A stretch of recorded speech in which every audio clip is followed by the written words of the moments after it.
infamous Berkeley pit. What you have before you is House Bill 547, a bill that I've affectionately called the Tale of Two Cities. As the story goes, it was the best of times and it was the worst of times. Butte and Anaconda, powerful centers of this state, had tough times in the late 1970s. The looming closure of the Anaconda Company, a downturn in the economy, and an unknown future created hard times in the proud cities. Butte had to make some serious decisions for her future, and with the help of the newly penned 1972 Montana Constitution, utilized Article 11, Sections 5 and 6, to create a consolidated government.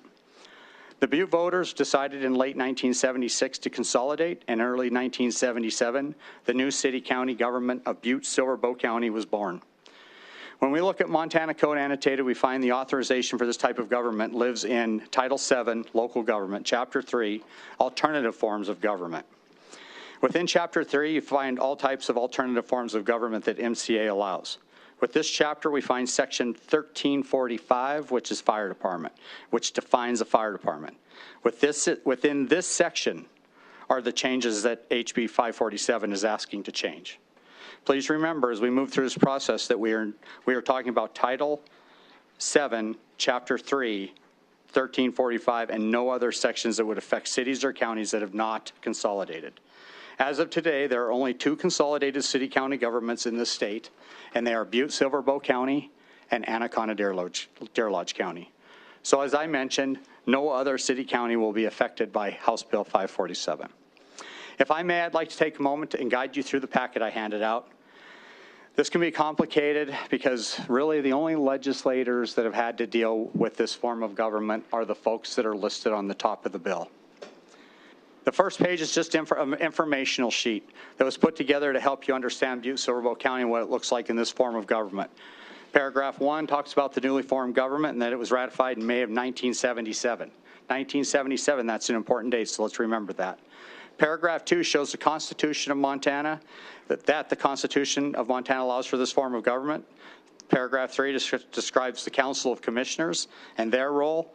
Paragraph 4 speaks to the executive and administrative powers of Butte-Silver Bow, who is elected and who is appointed. Paragraph 6 talks about the judicial power in Butte-Silver Bow and how it functions. The rest of the document mentions how it's taxed and what departments were consolidated in 1977. Page 2 of the packet takes a look at the law as we'd see it in MCA. As I mentioned, Title 7, Chapter 3, Part 11. This gives any city and county the ability to consolidate under the Constitution of the law. Page 3 of the packet looks at another interesting bit of MCA that talks about retroactivity. It states that no law contained in any of the statutes of Montana is retroactive unless expressly so declared. Do you remember that date I said would be important? Page 4 of the packet looks at the original bill and what the language said as it was going through the process. You'll see that this bill was introduced and referred to committee on January 24th, 1979. Still have that consolidation date in mind? Page 5 shows that the bill was heard in local government on February 7, 79. The bill's sponsor presented the bill and mentioned that there would be amendments, right? Typical process for us. Page 6 shows the minutes of the February 14th hearing with Representative McBride stating, I quote, "This would clarify the relationship between city-county governments and fire districts." It didn't. And here we're here 46 years later to try to correct a problem that was started in 1979. On page 7, you'll see the minutes of the March 6, 79 Senate Committee with comments on the clarification process in city-county consolidation. Page 8, you'll find the section of code I mentioned earlier, Title 7, Chapter 3, Part 13, Section 1345. This is where the 79 amended language was placed. You can read it there in sub 2, small a, small b, small c. The reason I'm going through all of this is there's been so much misinformation spread around the state that this is going to affect other fire departments that I just thought it was prudent to really talk about a small section of our code that we don't talk about too often, and that's the alternative or optional forms of government. So that's the only reason I'm bringing you through this. And so anytime you're ready to end this pain, you can just whack the gavel, and I will move on to my next topic. But anyway, with that being said, but House Bill 547 is looking to strike sub 2, small a, small b, small c. But please pay attention to the language within the letters because it refers to another part of code for rural fire districts and fire protection in unincorporated areas. This is where the fear comes in. But a 9 and 10, the specific references made in sub 2, small a, small b, small c, that's where the law was placed, but you'll see it references 733-2110 and 733-2110. Just 733-2110. So if you see on page 9, 2110 only refers to that one line that says volunteer districts are omitted from city-county consolidation. Nothing else within the chapter gets changed. What this means for you, if you're served by a volunteer fire department in a rural district, you will not be affected because House Bill 547 only asks to repeal Part 2110. Page 10 is similar. However, in this case, House Bill 547 is asking to repeal Part 2316. Again, not affecting any other town, village, city, district, service area, or the like. Finally, on page 11, we see the two parts in their entirety as you read them. You can see how this will not affect any other volunteer fire departments in the state. So back to Butte-Silver County. In 1977, the two incorporated entities disincorporated and consolidated into one efficient, cohesive government, with all of the departments merging. 2 years later, however, volunteers came to Helena and lobbied the legislature and placed the law into the books, thinking they were creating autonomy for their fire departments. It didn't work, though, because Butte-Silver Bow County has a charter, and it needs to and it has to follow the law. On page 12, you can see excerpt from that charter. Section 7.03, fire department clearly outlines what the taxpayer, the voter, expected in 1977. There shall be a fire department which shall be composed of the paid fire department and the volunteer fire departments in the city-county. It's clear in sub A. You'll hear more about this from the proponents in a minute. All right, so thank you for being patient. I wanted to give you the facts of this situation. Again, there was a lot of misinformation floating around, and I just wanted you to see how that really truly affects, and it's really only going to affect one city. But let's not forget about the other consolidated government that we have in the state. That's Anaconda-Deer Lodge County. We consolidated months after Butte, and because of the issues Butte were having in their fire districts and what that meant, Anaconda chose not to consolidate their fire districts. So the Anaconda Fire Department is its own city district, still city tax dollars. Opportunity is its own district, and those are formed and protected under the 733 code, of where all your fire departments are formed under and protected. So to the bill, Mr. Chairman and good committee. In Section 1 of House Bill 547, we redefine fire department. In 7.3, 1345, and clean up the language saying there must be a boss, basically. We've defined it as a fire chief or director of fire service. In Section 2, we listened to the volunteers that are here today when they said that this language would change and they would lose their pensions. So I amended the bill, and I added the language that guaranteed their pensions would not change or be affected. This language was reviewed by MPAN and found to be clear and concise to guarantee these benefits.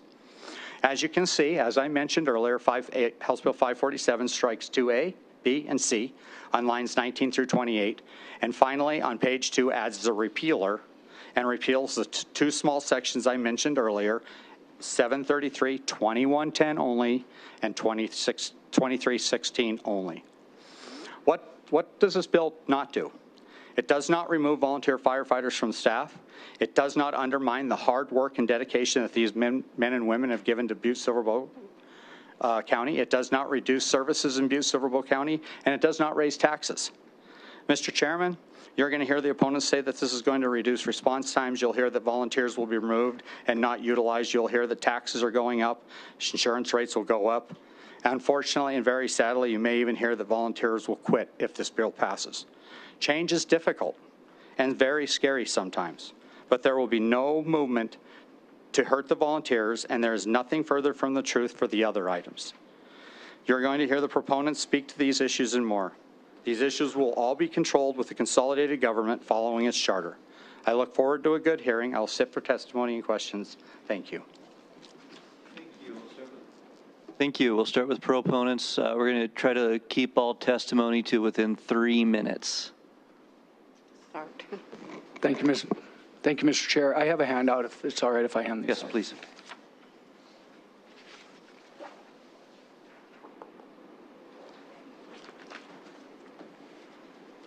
Thank you, Mr. Chair, committee members. My name is J.P. Gallagher, last name spelling Gallagher,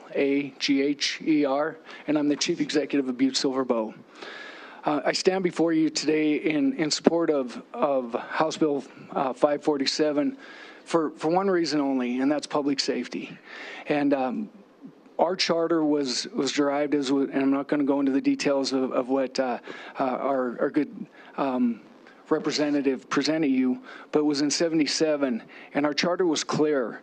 And the handout I gave you is language in the charter. In item number F, it states, the paid fire chief shall be the director of fire services and shall be responsible for administrative coordination and combination of the paid and volunteer fire departments, fire prevention, and code enforcement.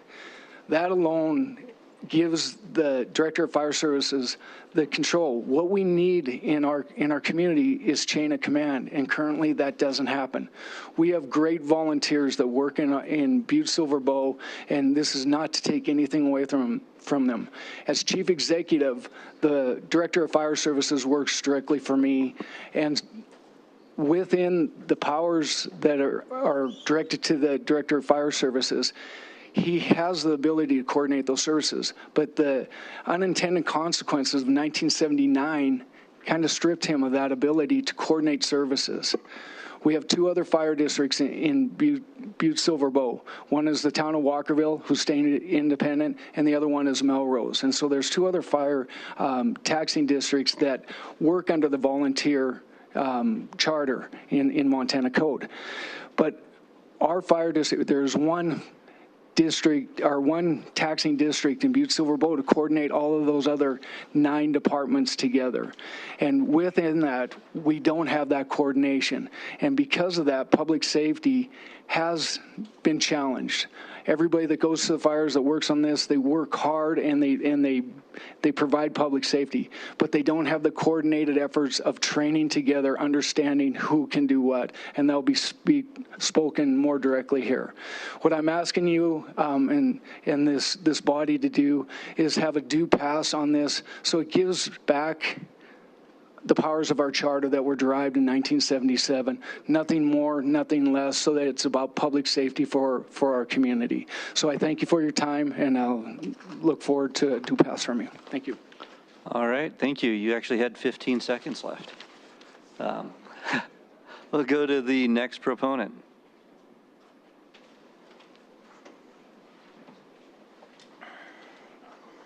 Hello, Chair, Senators of the committee. Good afternoon. My name is Zach Osborne. I'm the Butte Silver Bow Fire Department Director of Fire Services. I'm going to skip a couple first paragraphs that I sent to you and go back to the bottom here. And I'm going to start with the conflicts. I cannot possibly explain to all of you the many different conflicts that we have had within our fire department in the last 46 years. What I can tell you is the number of conflicts have been staggering.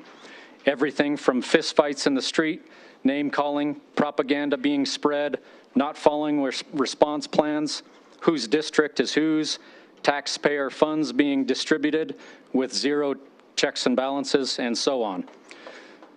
Though conflicts have changed in presentation over the years, many conflicts, however, have not been resolved. Charter and city ordinance state one thing, while state statutes state another. As the Director of Fire Services in Butte Silver Bow, I, as you can imagine, have many concerns about our fire department. Today, I'm just going to discuss 2 of what I believe are the most important. One, safe and successful operations, and the other one is finances. Safe and successful operations. As a director, my absolute #1 objective is to operate a safe department. We need every member of our department to walk away from every dispatched emergency and have the ability to go home to their families unhurt and alive. I strongly believe if we continue down our current operations, something seriously bad is bound to happen. Not training together, violating response plans, physical conditioning, annual physicals, SCBA fit tests, I could go on and on. I know firsthand the detailed training schedule that the career fire department follows and the number of training hours that they complete each year. And I am not saying the volunteers don't train. In fact, I know that they do. The dangers come from the inconsistencies of the trainings, the differences in incident command, the lack of chain of command structure. And sure, we can put out fires just fine, but how someone has not been killed is beyond my comprehension. Finances. As the Director of Fire Services, I am financially responsible for all departments within jurisdiction. The jurisdiction, we have 2 career fire departments, 16 pieces of apparatus with 38 personnel. We also have 9 volunteer departments consisting of 14 structures, 27 pieces of apparatus, and 133 personnel. Imagine having all the responsibility to fund and ensure these volunteer departments, but having no authority or oversight on the operation or safety of those departments. As you can attest, it is essential that each department or business has one clear leader, manager, director. Having one director is important because it creates clear lines of authority, facilitates streamlined decision-making, minimizes confusion, and fosters a sense of unity within the team, as everyone is accountable to a single leader, ultimately leading to an improved efficiency, productivity, and most importantly, safety. Having multiple directors can lead to conflicting priorities, unclear expectations, and increased stress for all due to disagreements between multiple managers. A lot has changed over the last years in fire service. The sheer number of emergency calls responded to, the types of calls that we respond to, the risk associated with fighting fires in today's more toxic environments. We have to adapt to these changes or we risk providing a poor service. Greater coordination would allow all fire personnel to share experiences and trainings. This would allow improved, enhanced knowledge, but also keep both career and volunteer firefighters engaged. Without a coordinated approach, we risk both efficiency, most importantly, safety of our community and our firefighters. Thank you very much. Thank you. Further proponents?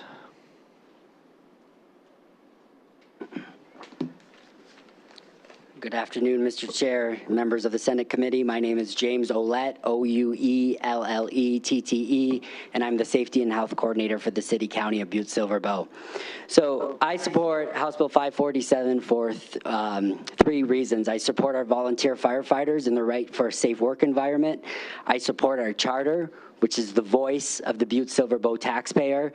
And I support Butte-Silver Bow's fiduciary responsibility to our taxpayers. All those equipments, all those firemen, Butte-Silver Bow holds the policy to all of that equipment, all of those buildings, and our workers' compensation policy that we have elected in with Montana State Fund. We also have to follow state guidelines like the Montana Safety Culture Act, enacted in 1993. This piece of legislation protects the Montana worker. It's incredibly important for my job, and it's incredibly important that every single department within Butte-Silver Bow complies with the Montana Safety Culture Act. So what brings me here today? Well, with what's been going on for the last almost 50 years with our Butte-Silver Bow Volunteer Fire Department and what is in statute, it is hard to enact a safety policy for the volunteer firemen. So in 7.3.1345, it says that they can only be organized, created, supported, financed, dissolved, and managed. That word manage is really important. We have to be able to manage our policy. I have to report to our policy holders on how we are managing that policy. It says that we can't have consolidation county municipal government shall have no effect on the existence, rights, or duties. Well, there are duties under the Montana Safety Culture Act that we have to follow.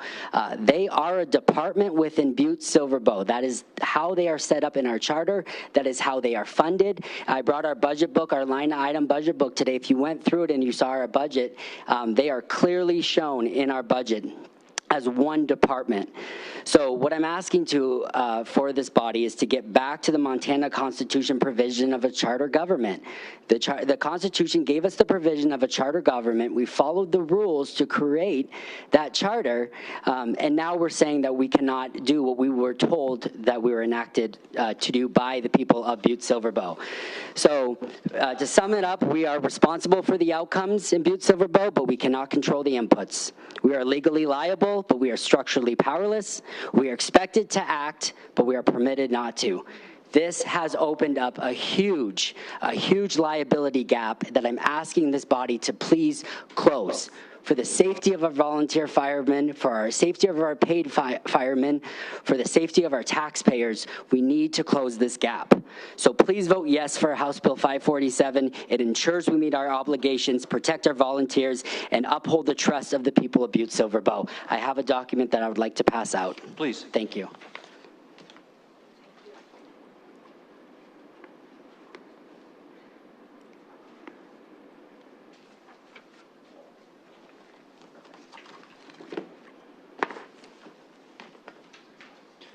Next proponent. Good afternoon. My name is Kelly J. Lee, last name L-E-E. I'm the Assistant Fire Chief and Fire Marshal for the Butte-Silver-Bow Fire Department.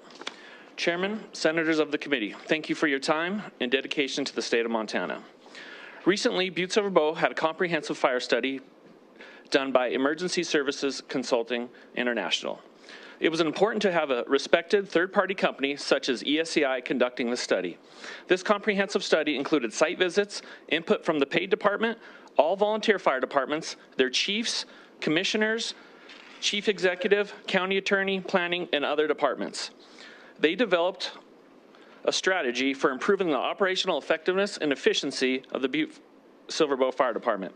In their study, there's an internal assessment of critical issues. These critical issues need to be addressed for the safety and health of our community, firefighters, and overall department success.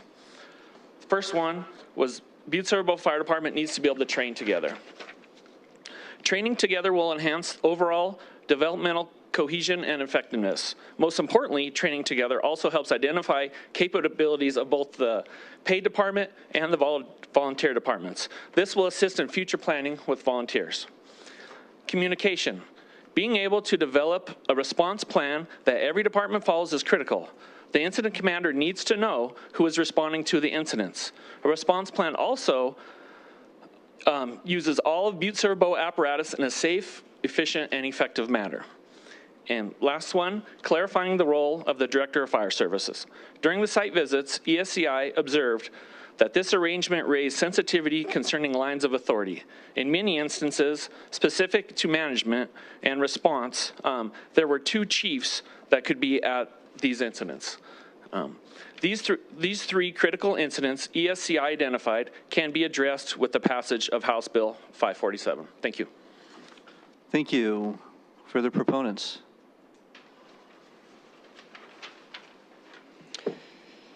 Hello, my name is Chad Silk, S-I-L-K. I'm Battalion Chief of the Butte-Silver-Bow Fire Department. Chairman, Senators of the committee, thank you for your time and dedication. Can you please spell your last name, sir? What's that? I'm sorry. Can you please spell your last name? S-I-L-K. S-I-L. Okay, thank you. Thank you.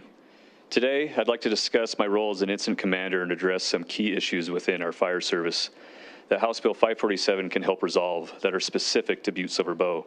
The first issue is inconsistent training standards, which you have heard. Currently, there's no consistent training standard across departments, and in some cases, certain strategies and tactics are not taught at all. I remember as a young volunteer studying fire science and believing I was ready to face the dangers of firefighting. But my first real call was on Easter Day 2007 when an explosion occurred in a fourplex and a man was badly burned. When I arrived, a career firefighter looked at me and asked if I could go inside with a handline. I froze.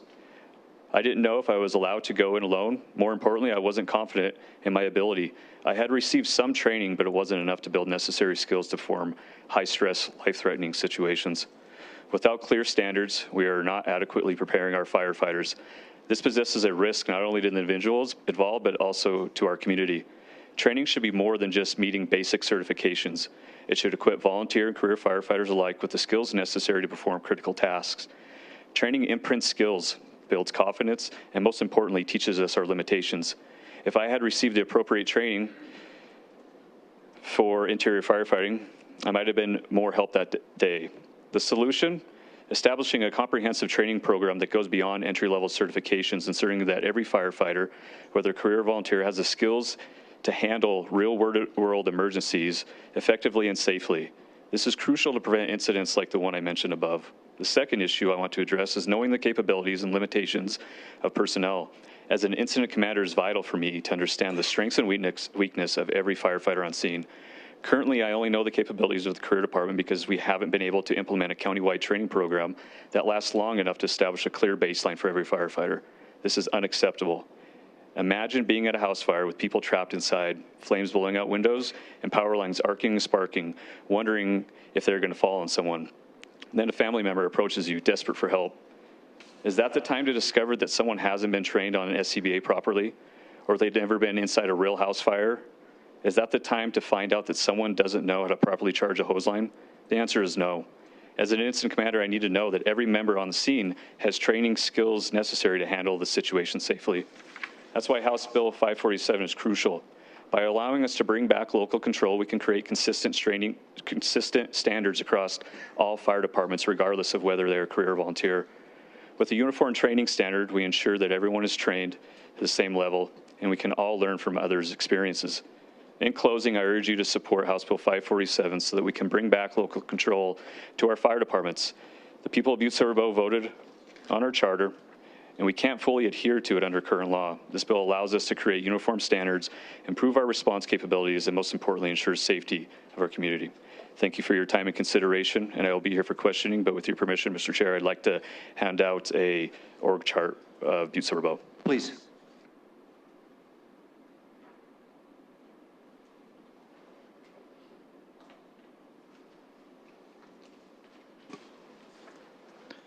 Next proponent. Good afternoon, Mr. Chairman, members of the committee. It's nice to be back in the tower where I sat in committee for several of these sort of hearings. My name is Nate McConnell. I represent the professional firefighters of the state of Montana.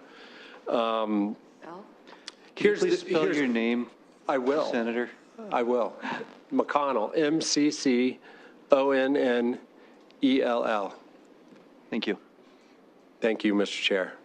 I'm here today to talk about the reasons why this bill only affects one community, and that is the Butte-Silver-Bow community. Butte-Silver-Bow is one of two communities that formed under the constitutional right and the statutory right to consolidate city and county governments.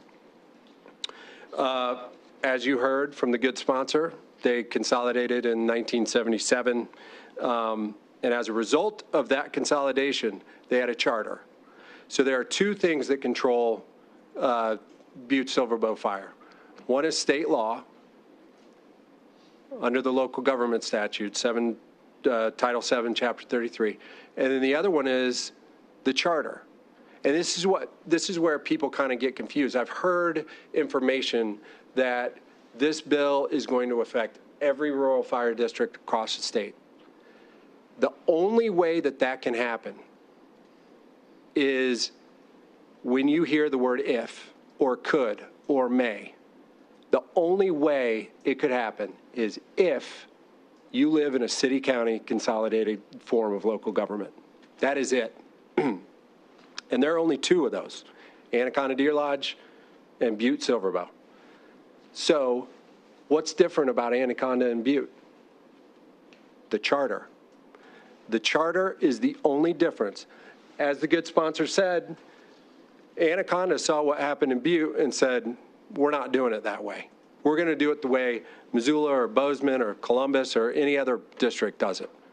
They have tax and levying power under your, non-Butte-Silver-Bow communities that you pay a tax, you fund the whole fire service. That's not what happened in Butte. They had different, I like to say that there are many reasons why people I served with when I was in the legislature from Butte always passed bills. And that's one of the reasons, is because they have this city-county charter, city-county form of government that just allows, you know, the good representatives from Butte, who I love, to pass all these bills. And they put wins on the scoreboard. So let me just talk very quickly about, this is a sort of a rehash of what I've already said, but no other district will be affected for two reasons. One is Butte is the only city-county consolidated form of government for whom these laws are written. And then two, Butte has a charter that dictates how the fire districts are comprised. And that's it. You may hear testimony that says this bill is going to affect every other rural fire district in the state. And you might have gotten emails or phone calls or letters and that sort of thing. You got to go to the statute. You got to go to the charter. That's all you got to do. The answers are all right there. Thank you very much for your time. I'll be around for the inevitable questions that come. Thank you, Mr. Chair. Thank you, former Senator McConnell. Next proponent. Chairman Mandeville, good senators. George Richards, that's R-I-C-H-A-R-D-S. I serve as the president of Montana State Firefighters Association. And the reason why we're a proponent is we look at this. We look at this because we have an opportunity to represent a lot of fire districts and fire departments across the state of Montana. We look at this and it only affects one. It affects Butte Silver Bow. But the number one thing I want you to focus on, and why is this issue here? Liability. When we look at our volunteer fire departments, we look at our career departments, the number one thing that we're proud as firefighters is the word firefighter. The public looks at us, we have the highest ranking vision to the public is public servants, trust, accountability. When the general public calls 911, they expect, whatever their issue is, they expect well-trained, quick response people to show up. Doesn't matter if you're paid as it or you're a volunteer. But when somebody calls 911, they expect that. And I want to talk a little bit on low frequency, high calls. Low frequency is our typical structure fires. In the fire industry, we run a lot of medical, but we have those low frequency, high risk situations. A high risk are those firefighter or those structure fires that we deal with.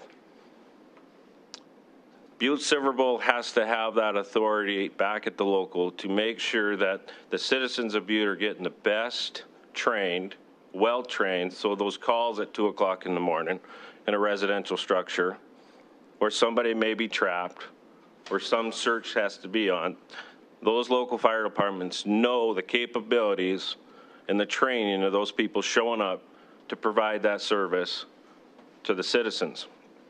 Whether they could perform a primary search, a rescue operation. In a typical structure fire, you're looking at 4 to 8 minutes to make a survivable rescue and somebody trapped in there. You don't have time to sit out on the curb to decide whether or not that person has that training or has that capability to wear that equipment to go in there and make that search and rescue, to make that effective save. So what this does is it puts the power back into Butte Silver Bowl to make sure that all their departments meet those qualifications and trainings so that they're not making those judgment calls and putting the citizens at risk. That's why the firefighters of Montana are in support of this bill, and we ask you do pass for it. Further proponents?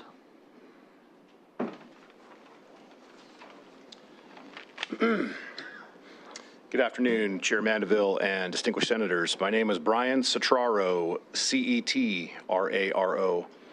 I'm a captain with 28 years of paid service for the Butte Silver Bow County Fire Department. Proud service. Great foundations laid before me. As I contemplated how to approach my testimony today, I decided not to focus on timelines, statutes, or other legalese. Rather, I gravitated to using a simple analogy, one that I hope you can all appreciate. I'd like to use this committee's composition as an analogy to illustrate and emphasize the importance of structure, direction, as it relates to emergency response services, chain of command. Butte Silver Bow County's consolidated fire department is much like the structure of the committee you sit on here today. The 11 members of this committee all represent constituents, which directly correlates with our 10 fire chiefs in Butte-Silver Bow County's consolidated fire department. All 9 volunteer fire chiefs represent a district of constituents, and our paid fire chief represents a district as well. Much like the direction that Chair Mandeville operates under for his role on this committee, the paid fire chief also is guided by our county charter to operate under this directive, as the charter states. The paid fire chief shall be the director of fire services and shall be responsible for the administration, coordination, and combination of paid and volunteer fire departments, fire prevention, and code enforcement. Chair Mandeville, obligated to his duties as a chairperson, has the responsibility to shape the committee's direction, committee hearings, executive action, when amendments are due, what gets tabled. I'm sorry, not what gets tabled, what gets sat on. What gets sat on for a little bit. Don't want to give you too much. Don't want to give you too much. So look around the room. Now I suggest you close your eyes, metaphorically speaking, and imagine attending this committee meeting, always tasked with complicated, multifaceted, and sometimes critical decisions, without Chair Mandeville, without a chair. A committee structure without a chair. Someone else may fill in. Chairwoman, Vice Chair Beard could fill in. I'm trying to have fun with this, but imagine in closing your eyes and realizing that there was no chairperson to chair this large group of input and invested input. You just imagined and realized simultaneously how Butte-Silver Bow County's fire department has operated for nearly 50 years. Lack of direction has been our biggest deficiency and hindrance to progress and growth. House Bill 547 seeks to remedy that. For the citizens we serve, the firefighters I serve along with, paid, and the opponents I believe you'll hear from the volunteers, please support House Bill 547. Next proponent. Mr. Chair, I have a handout. Please. If allowed. Thank you.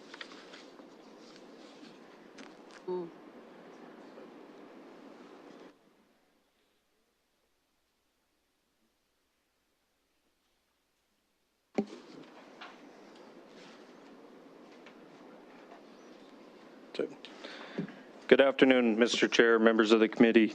My name is John Liebel, L-I-E-B-E-L.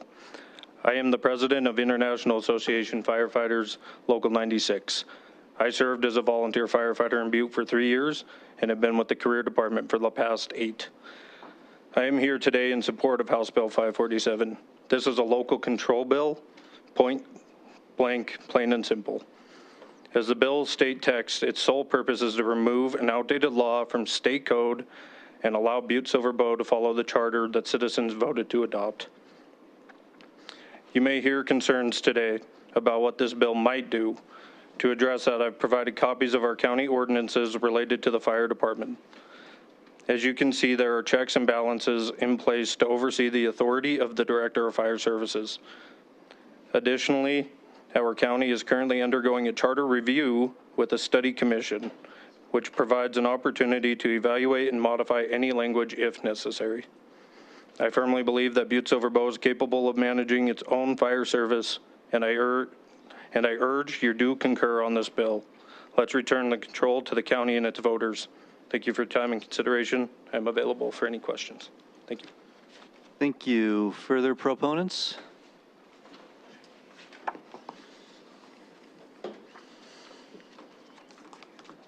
Good afternoon, Mr. Chair, members of the council. My name is Jay Canley, H-A-N-L-E-Y. I'm a professional firefighter with the Butte-Silver Bow Fire Department, as well as the secretary for IAFF Local Number 96. Speaking to you today in strong support of House Bill 547. I've been in the fire service in Butte for 15 years, with most of that time, 11 years, being spent in the volunteer service. I believe that my time spent on both sides gives me unique insight as to how both the paid and the volunteer sides operate. This bill is important to us, as you have all heard today. This bill is about enhancing public safety in our community, and it will also give us a clear chain of command on all incidents that we engage in with our volunteer partners. Far too often we find ourselves operating on incidents where the left hand does not know what the right hand is doing, And this is due to the fact that there is no clear definition between our county charter and state law language as to who has operational command of the fireground incidents that we respond to. This bill, if passed, will give us clear definition on this issue. It is in no way a bill to eliminate volunteer firefighters in Butte Silver Bow. As a matter of fact, we need our volunteer departments to help supplement our manpower or our response with manpower and apparatus, especially in areas of our community that are not protected by fire hydrants. Furthermore, volunteers cannot survive on their own as well. They need a well-trained municipal fire department to supplement them. It is paramount in any organization to have one clearly defined leader who can delegate the needs of the organization to the command structure below them. This clears up confusion, streamlines operational tactics, and helps meet the training and safety standards of said organization. This bill ensures that all the things that I have mentioned are being accomplished for not only the safety of fire personnel in Butte Silver Bow, but equally important, the citizens of Butte Silver Bow who rely on us to respond to their emergencies and provide the best service possible. It is my belief that we are fortunate enough to be given the opportunity and that we owe it to the public to keep them safe. So I strongly encourage your support and your vote on House Bill 547. Thank you. Thank you. Further proponents? Mr. Chair, members of the committee, my name is Connor O'Neill, O'Neill, and I'm a firefighter with the Butte Silver Bow Fire Department. Before my career, I served as a volunteer with the Big Butte Volunteer Fire Department for 7 years, following in the footsteps of my father, who dedicated over 40 years to the Big Butte Volunteer Fire Department. I take great pride in the time and experience I gained as a volunteer, as it shaped my commitment to serving our community and reinforced the importance of proper training and leadership in the fire service. I'm requesting your support for House Bill 547, which is crucial for enhancing the safety of both firefighters and the public in Butte Silver Bow. This legislation establishes a definitive chain of command and improves training protocols, ensuring that all fire departments function with the necessary structure and readiness our community needs. With my experience both as a volunteer and career firefighter, I have observed these challenges firsthand. House Bill 547 would offer a solution and essential consistency needed within the fire service. Supporting this bill will allow the establishment of a safer and more effective fire service, thereby minimizing risks for both responders and the communities they serve. I value your time and consideration and strongly encourage you to endorse this significant piece of legislation. Thank you. Thank you. Further proponents?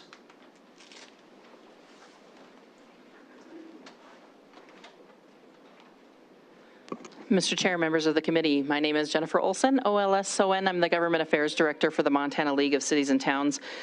We rise in support of this bill, and for all of the reasons the distinguished proponents that testified already mentioned, we agree. This bill allows Butte Silver Bow to be more responsive, efficient, and accountable. It allows this community to be more effective and efficient in how they engage the public and make decisions locally and respond to their needs as they better identify their resource management for the entire community, especially for public safety. And with that, we encourage do concur. Thank you. Thank you. Further proponents? Chairman of the committee, committee members, my name is Wayne Butori, B-U-T-O-R-I. I'm a firefighter with the Butte Silver Bow Fire Department, career department. I urge you to support House Bill 547. House Bill 547 will provide a clear chain of command which will allow our department to better serve the citizens of Butte Silver Bow by giving the Director of Fire Services the ability to oversee all departments in Butte Silver Bow, both paid and volunteer. As is stated in our city-county charter, our department will be able to advance in many ways. Those ways would include ensuring we are sending the proper resources to any and all emergencies, overseeing training requirements so the capabilities of all members are known, and providing a safer working environment on emergency scenes. As it currently sits, we have 1 career department and 9 volunteer departments, which creates 10 chiefs.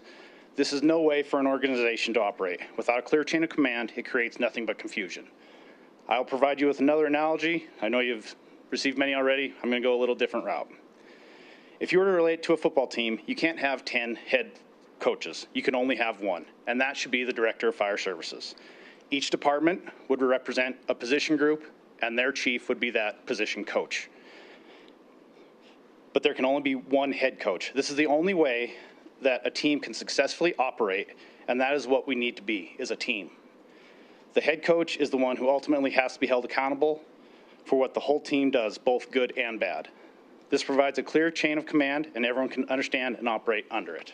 Thank you. Thank you. Further proponents?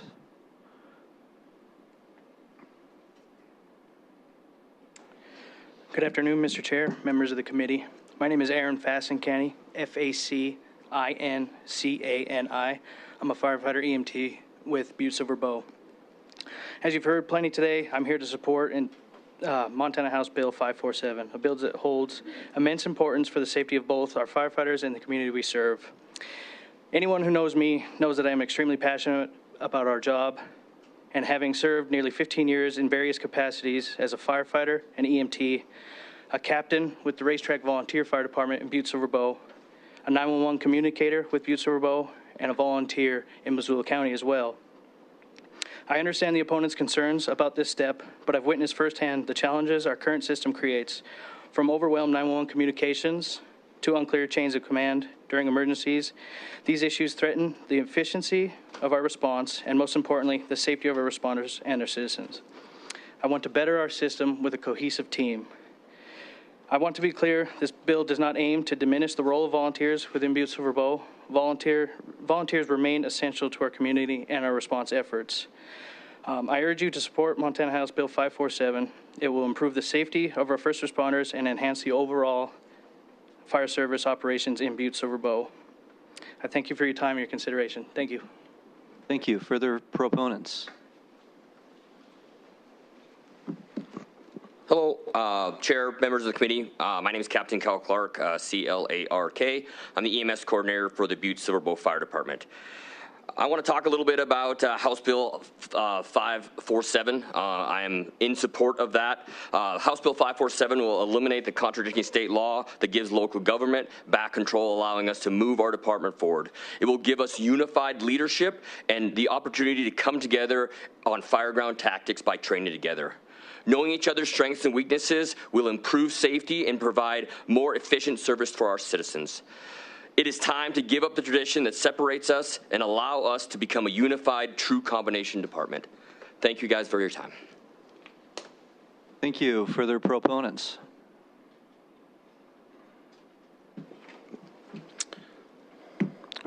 Afternoon, Chairman Mandeville and good senators. My name is Matthew Doble, D-O-B-L-E. I am a captain with the Butte Silver Bow Fire Department, and I am a strong proponent for this, not just because it's just a great bill, but as an IC for any kind of incident command that I need to be, I got to know that everybody is around that is trained well, and that goes along with safety. So safety and training is why this bill is perfect for Butte Silver Bow, and I urge to do pass. Thank you. Thank you. Further proponents? Mr. Chairman, committee members, my name is Mark Lee, last name spelled L-E-E. I represent House District 74 in Butte Silver Bow. Besides representing House District 74, I'm also a career firefighter, and I'm a captain at the Butte Silver Bow Fire Department. I'm in my 33rd year of public service, first as a police officer, then as a firefighter.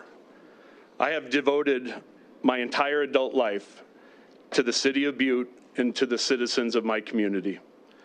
I would like to take this moment and to thank the sponsor of this bill, not only for sponsoring it, but for his passion and dedication to the fire service for almost 3 decades. Someone who has lived and worked in a consolidated government, someone who understands what is demanded of the fire service in Montana, whether that's a small town or one of the municipalities. Besides thanking the sponsor of this bill, I would also like to point out that all the legislatures from Butte and Anaconda, the only 2 consolidated governments in Montana, fully support this bill, and all are signed on as sponsors of this bill. As you have heard today, the proponents of this bill are the community leaders of my hometown. And while each of them in their professional positions within the city county are varied, one thing is certain, as you've heard today, and that is their unwavering support for this bill. You have not only heard how vital this bill is for emergency services within our county, and I will not rehash all that detailed testimony, but you have also heard how it is legally needed. The leaders have testified that this bill will bring much clarity to the law of Butte Silver Bow for the first time in almost half of a century. And when we look at Butte Silver Bow, as has been mentioned today, Our charter and state law are in conflict. So this bill, for the first time in almost 50 years, will finally fix that issue and will bring local control back to Butte Silver Bow. What the voters voted on in 1976 and 77 for the consolidation of our city and our county was changed by a 1979 state law, and this bill rectifies that. This brings this issue back to what the voters originally voted on. I would argue that the voters truly never got what they voted for back in 1976 and 77. I would also argue that anyone who does not support this bill advocates for Butte Silver Bow to operate in this constant vagueness of how the fire departments can and can't function, which has occurred for almost 50 years. I cannot stress enough when you talk about how you operate in emergency situations. We don't talk about decades. We don't talk about years. We talk in terms of minutes and seconds. I have unfortunately seen the unimaginable during my working career, sights and sounds that I will carry with me to my grave. I implore you to pass this bill and give Butte Silver Bow the tools necessary to function properly and to give the voters of my county their vote back, albeit 50 years later. In closing, I would just like to say that not only do I want this bill for all the fire departments in Butte Silver Bow and for the city that I represent, but also for the town that I was raised in, the town where I have raised my own children, the town where my entire family still lives in, and the town that I'll eventually die in. Thank you. Further proponents? Further proponents? Any further proponents? We will move on to opponents. Chair, we have a opponent online. Sorry, are there proponents online? We have a proponent online. Yep, sorry about that. Is that Riley Hash? Yes, Mr. Chair, members of the committee. Go ahead. Can you hear me? Yep. Mr. Chair, members of the committee, my name is Riley Hash, last name spelling Hash, H-A-S-H. I would like to apologize for my lack of attendance in person today and assure you it does not reflect my support of this bill in any fashion. As a professional firefighter paramedic with the Butte Silver Bow Fire Department, today I am on duty and dedicated to serving our community. As someone who has dedicated their life to public safety, a past volunteer firefighter with the Racetrack Volunteer Fire Department, and as a professional EMS provider in our community for nearly a dozen years, I cannot express enough how the operation and safety of our community's fire service will improve with the passing of House Bill 547. The fire service has the ability to be exceptional in Butte Silver Bow. However, this potential is presently hindered by state law versus local charter, creating ambiguity in the chain of command in regard to the rural fire districts and our unique consolidated city-county government. Should House Bill 547 pass, I assure you that the local charter in Butte Silver Bow is very clear in defining that there will be a fire department consisting of both career and volunteer individuals. It also outlines that the Director of Fire Services will have the ultimate oversight for such services. The Director of Fire Services reports to local government officials as a non-elected official. Under no circumstances will this bill have any effect beyond returning control to our local officials who ensure an appropriate emergency response to our citizens. House Bill 547 will establish a chain of command as most any other successful organization has. Without this bill, local officials will remain unable to implement collaborative training, efficient emergency response plans, fiscally prudent budgeting, and structured fireground operations, thus creating unnecessary liability for Butte Silver Bow. All of the proceedings are necessary to ensure that the fire service personnel, both career and volunteer alike, return home safely to their families each day. Implementation of the above is also what ensures exceptional service to the citizens whom we serve. I'd also like to briefly dispel any confusion about the effects of House Bill 547. House Bill 547 will not eliminate any of our volunteer personnel, apparatus, or stations, nor will it raise our community's insurance rates or affect volunteer pensions. Butte Silver Bow has an ISO class rating of 410. This means that any property within 1,000 feet of a fire hydrant is classified within 1,000 feet of a fire hydrant or within 5 miles of a fire station is classified as a 4. Everything outside of the 5-mile radius is classified as a 10. No language in House Bill 547 moves fire hydrants nor fire stations, meaning our urban and rural communities will maintain the same ISO rating and insurance rates. House Bill 547 also has specific language within to protect the pensions of our volunteers who serve our community, ensuring that their service is honored. Volunteers are necessary in our community and will remain such after the passing of House Bill 547. Many have stated that they wish for this bill to have been addressed at a local level. That is precisely what House Bill 547 does. It returns control to Butte-Silver Bow from the state legislature. This means that should something within our fire service need to change, it will be addressable locally for the first time in nearly 50 years. In closing, House Bill 547 is a cleanup bill, which allows for the execution of our local charter. House Bill 547 will correct nearly 5 decades where our local officials have been unable to implement local change due to the confines of state law. Your support is necessary to create a safer, more efficient, fiscally prudent fire service in Butte-Silver Bow. Both myself, my family, and my community appreciate your understanding in ensuring the safe return home of both career and volunteer personnel alike after serving those in their time of need. Thank you. Thank you. Are there further proponents online? Chair, there are no further proponents online. Okay, we'll move on to opponents.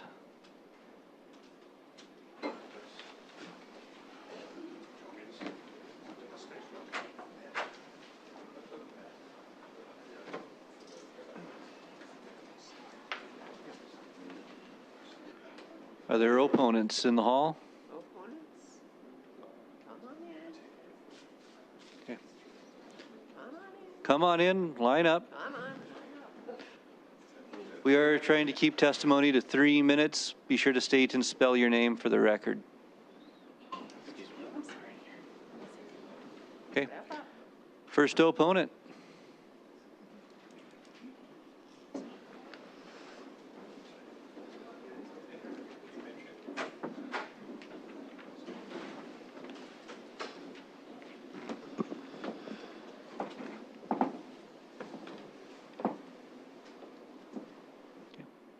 Whenever you're ready. Mr. Chairman, members of the committee, I am Trudy Healy, H-E-A-L-Y. I'm a current Butte-Silver Bow Commissioner representing District 8. I am testifying against House Bill 547, not for its content, but by the process for which it comes before you. I will begin with a rhetorical question to frame my comments. How does this body feel when Congress attempts to dictate to you what you will do with affairs under your purview and refuses to even ask your thoughts on the matter? I must emphasize under Butte's government charter, the Council of Commissioners is the policy-setting body for Butte-Silver Bow. As a body, we have not taken a position on this bill, and in fact, we were not informed about this bill, and we were not informed by our chief executive that he himself had taken a position before you until February 26, 25. I want to make clear that it is his personal position and not of our local government. Senators, our chief executive led volunteer firefighters to believe he was working with them to resolve his concerns and that of local fire chief in a collaborative manner. In good faith, volunteers were making compromises requested by them and in active discussions. Although our local leadership repeatedly claims it didn't know this bill was happening. Many in the community find that hard to believe. Our own public employees who happen to be members of this legislature didn't discuss that with anyone. Butte-Silver Bow was convinced to hire a lobbyist by our chief executive. That lobbyist, Pat Noonan, is a current roommate with Senator Harvey. So we're going to keep names of people who aren't in the room. Testimony. Thank you. While it is possible all the individuals involved are simply without coordination or oversight of any kind, I find it hard to believe a major disturbance like this in our community was not discussed among them. This is an obvious end-around attempt to cut the legs out from under the people who perform essential services to our community. It is a slap in the face to the people who worked in good faith to resolve issues perceived or real, and it is ultimately the responsibility of local elected officials to resolve those matters, and if that fails, to ask your assistance. We haven't asked, and until we do, I ask, vote to table this bill until such a time as you receive an official request from the policy-setting body, which is the Butte-Silver Bow Council of Commissioners. Please vote no. The lack of transparency by our chief executive has divided our community. We are in danger of losing some of our volunteers due to this deception and disrespect. Thank you. Thank you. Next opponent. Mr. Chair, may I distribute a handout? Please.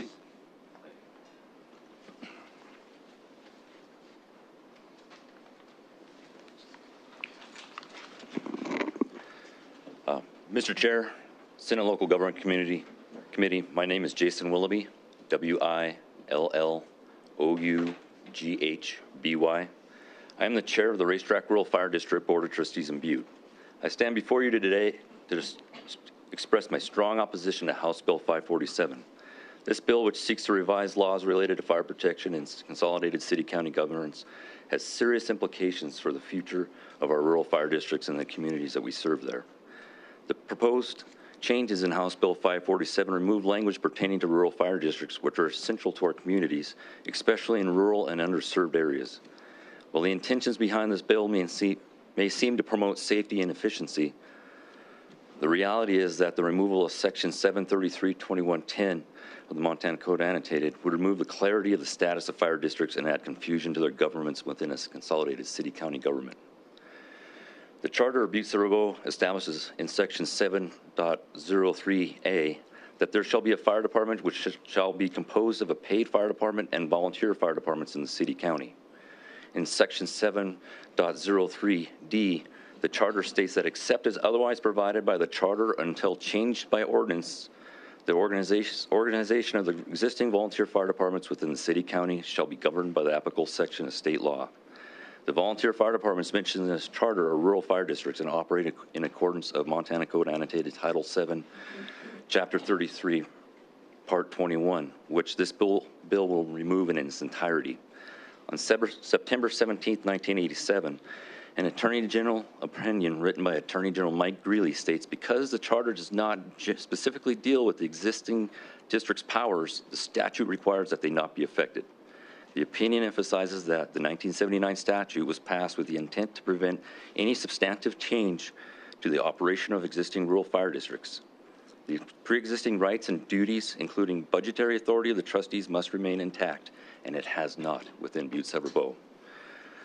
This bill was drafted and brought forward without any communication or input from any of the Rural Fire District's Board of Trustees, their fire chiefs, the Butte Silver Bow Council of Commissioners, or members of the public. If this bill was designed to be a solution to a Butte Silver Bow problem, one would think that the process would involve the stakeholders working toward a solution together. We would welcome the opportunity to have meaningful discussions on issues we have with Butte Silver Bow and to begin building a better fire service there together. This can and should be dealt with locally. I feel strongly that both sides on this issue want the same thing, the best possible fire services for the residents and visitors of Butte Silver Bow. Both sides need to put ego aside and put the people we serve first. Vote no on House Bill 547 and give us the opportunity to come together to build a better fire service for Butte Silver Bow. Thank you. Next opponent. Please.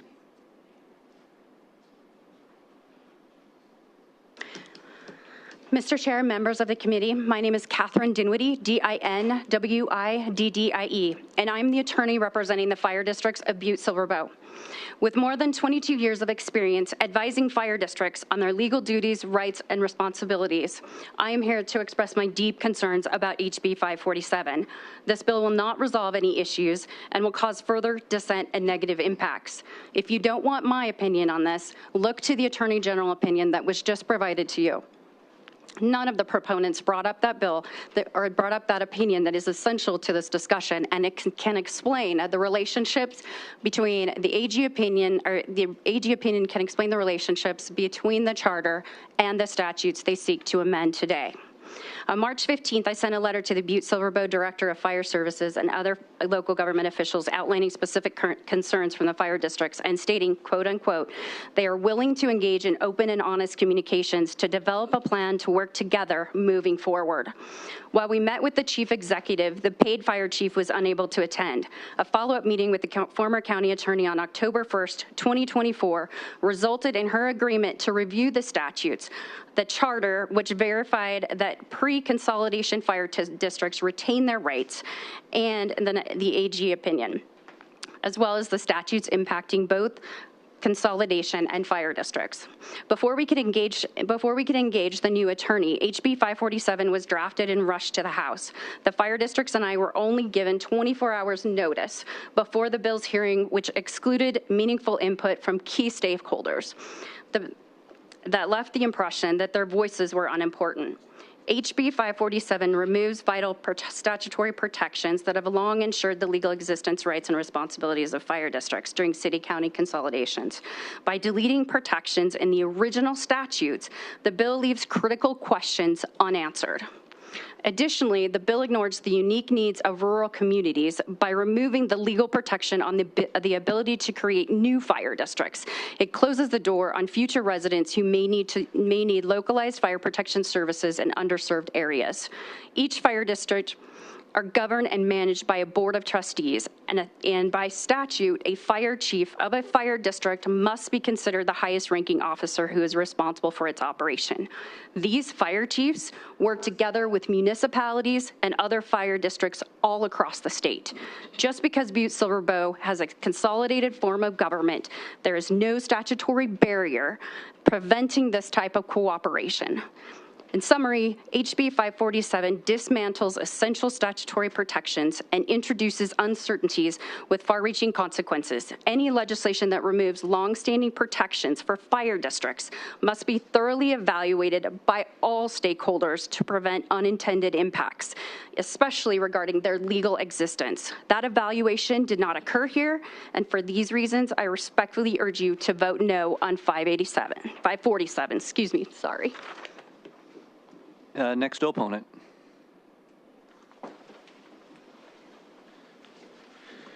Chairman, member of the committee, my name is Jonathan Rice. Hold the microphone a little closer, please. My name is Jonathan Rice, RICE.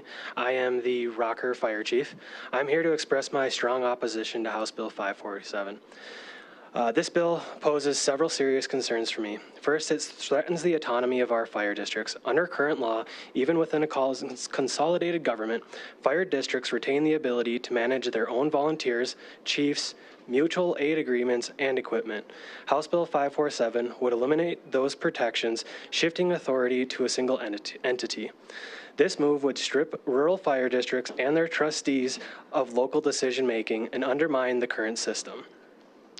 Second, this bill invites administrative and jurisdictional confusion. It is unclear to me how assets like land, stations, and equipment will be managed under a consolidated system. That uncertainty could lead to disputes over control and decision-making, delays we just simply can't afford during emergency situations. Finally, it compromises community safety by removing the ability to establish new fire districts. This bill would eliminate a critical option for those underserved areas to address their fire protection needs. In essence, it leaves rural fire communities vulnerable without an option to increase their own fire protection. In short, House Bill 547, in my opinion, introduces more problems than it solves. Thank you for your consideration. Next opponent. Good afternoon, Chairman, members of the committee. My name is Paul Finley. I'm the chief of the Missouri Fire District. The spelling of my last name is Finlay. I had prepared a message for for the committee today to speak on, but at a risk of duplicating that, I would speak from what I know personally. I have share many of the same concerns as far as what I've heard today. As a fire district chief, my concern being the opportunity to review the bill at length prior to the bill being introduced. It hasn't allowed for the information to be shared, and I believe that that has left me at a point in which there's some complexities that have not been answered. I have a large work group that's covered by a CBA, and what happens to those members? Currently, Missoula County, city and county are not a combined government, but at some point could be.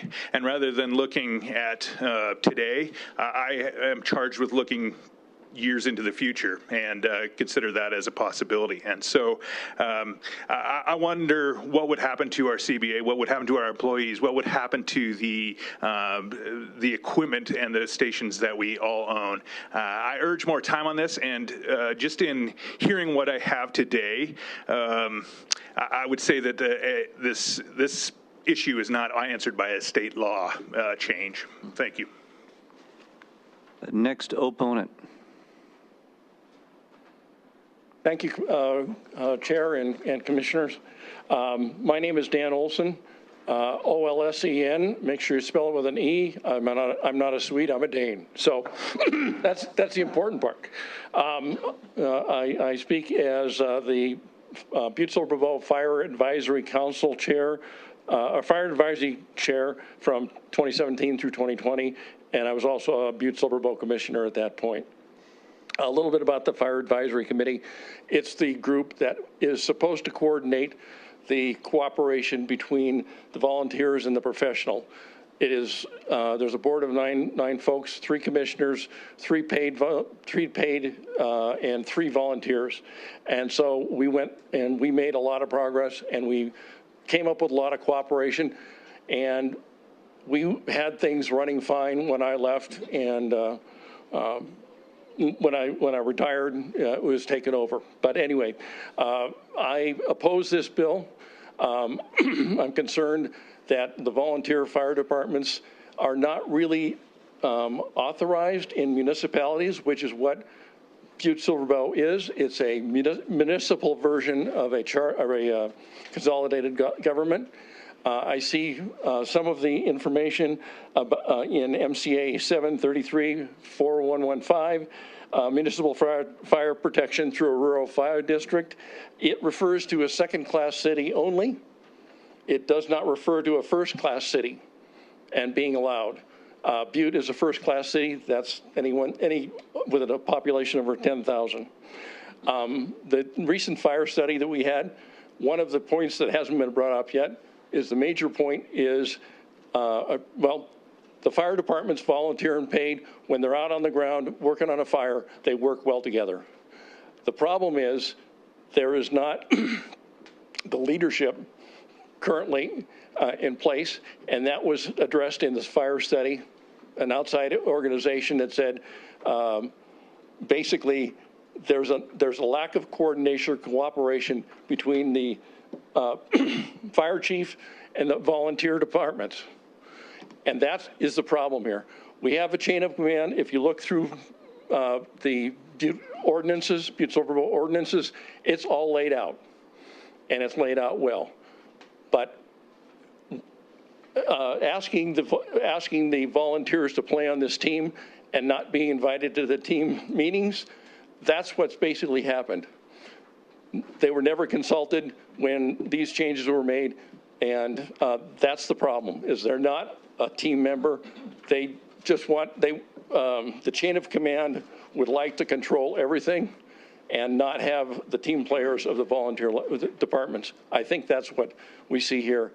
And you see that in this, it's pulling out the parts that say, yes, you can have volunteer fire departments, et cetera.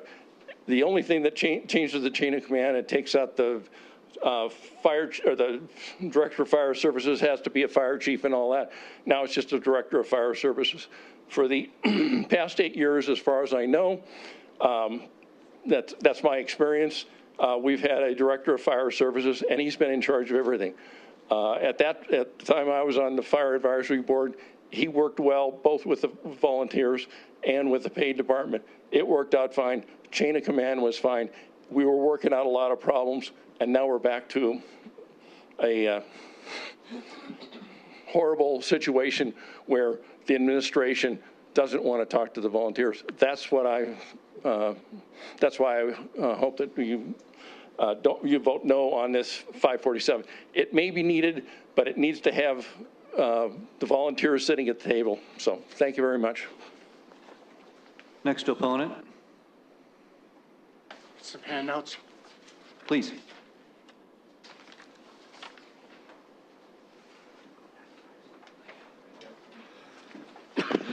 Mr. Chair, members of the committee, my name is Mike Dodo, D-O-T-O. I'm currently the chairman of the Centerville Rural Fire District, where I probably served for 55 years.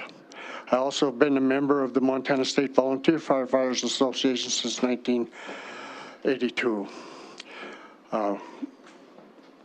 I'd like to speak on 8 specific issues already experienced as a result of one individual being having the authority over all the rural fire districts.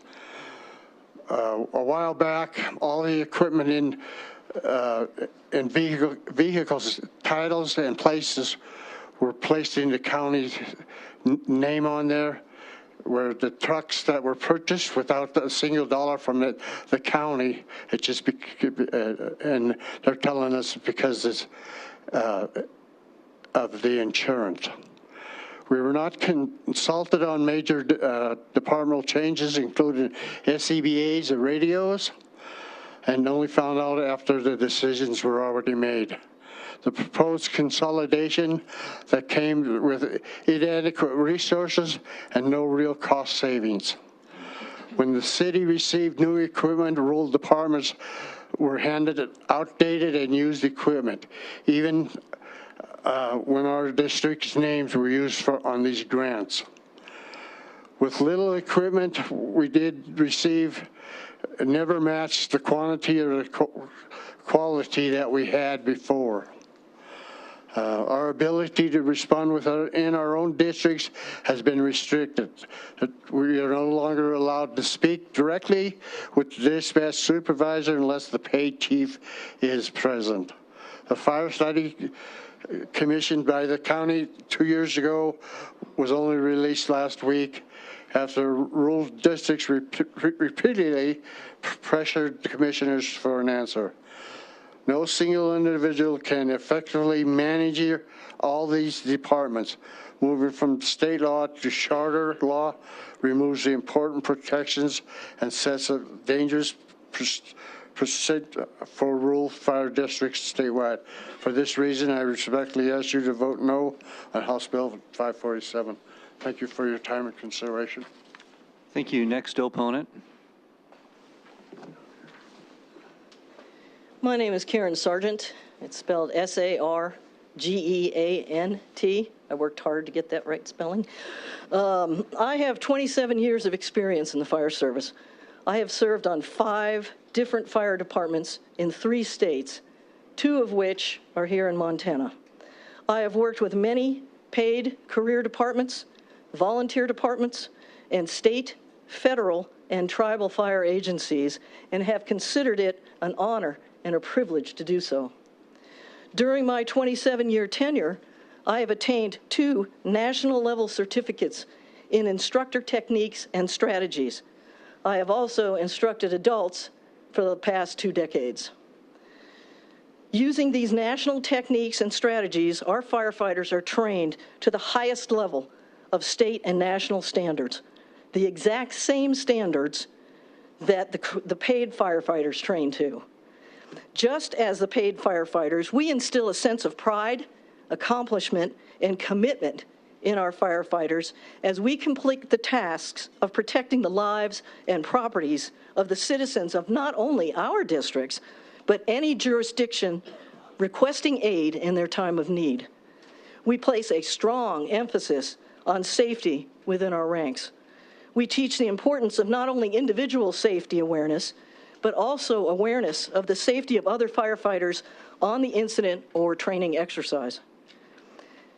House Bill 547 was passed into the House, I feel, due to the representatives of the House being misinformed about our levels of training and emphasis on safety and situational awareness. House Bill 547 is bad for Butte because it will not begin to repair the damaged relationship between the volunteer fire districts and the administration of the Butte-Silver Bow Career Fire Department. This is a Butte mess, and this needs to be settled in Butte. Okay, again, I strongly oppose House Bill 547, and I hope you will also do the same. Thank you for letting me speak. Thank you. Further opponents?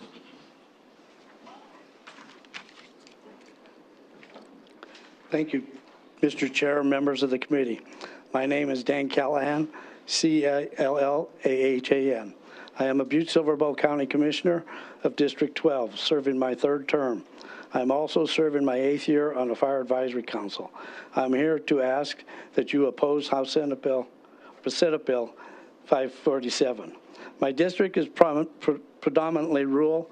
As a rural homeowner myself, I am concerned what this bill will do to continue to degradation and the final closure of the volunteer fire departments in Butte.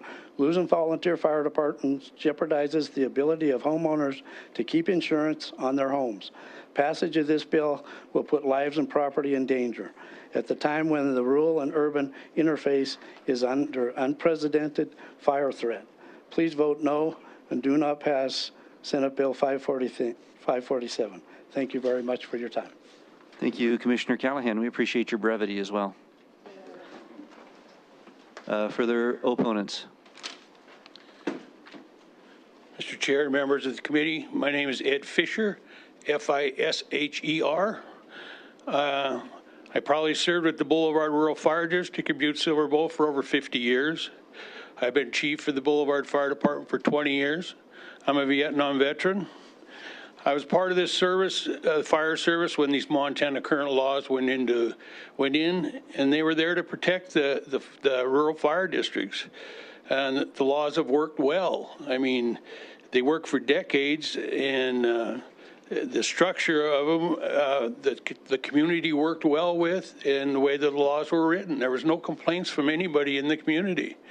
House Bill 547 right now proposes a major shift. It wants to place one individual in charge of 11 fire departments.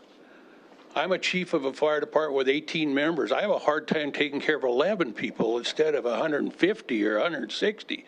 So it's quite a big task that they're asking that we go under one person. And I heard it stated up here that, well, we'll have a bunch of sideline coaches, only the main coach will do all the book work. He'll do all the answering to the questions. He'll direct how the budget goes, who gets to spend the money. Well, that stuff is all fine.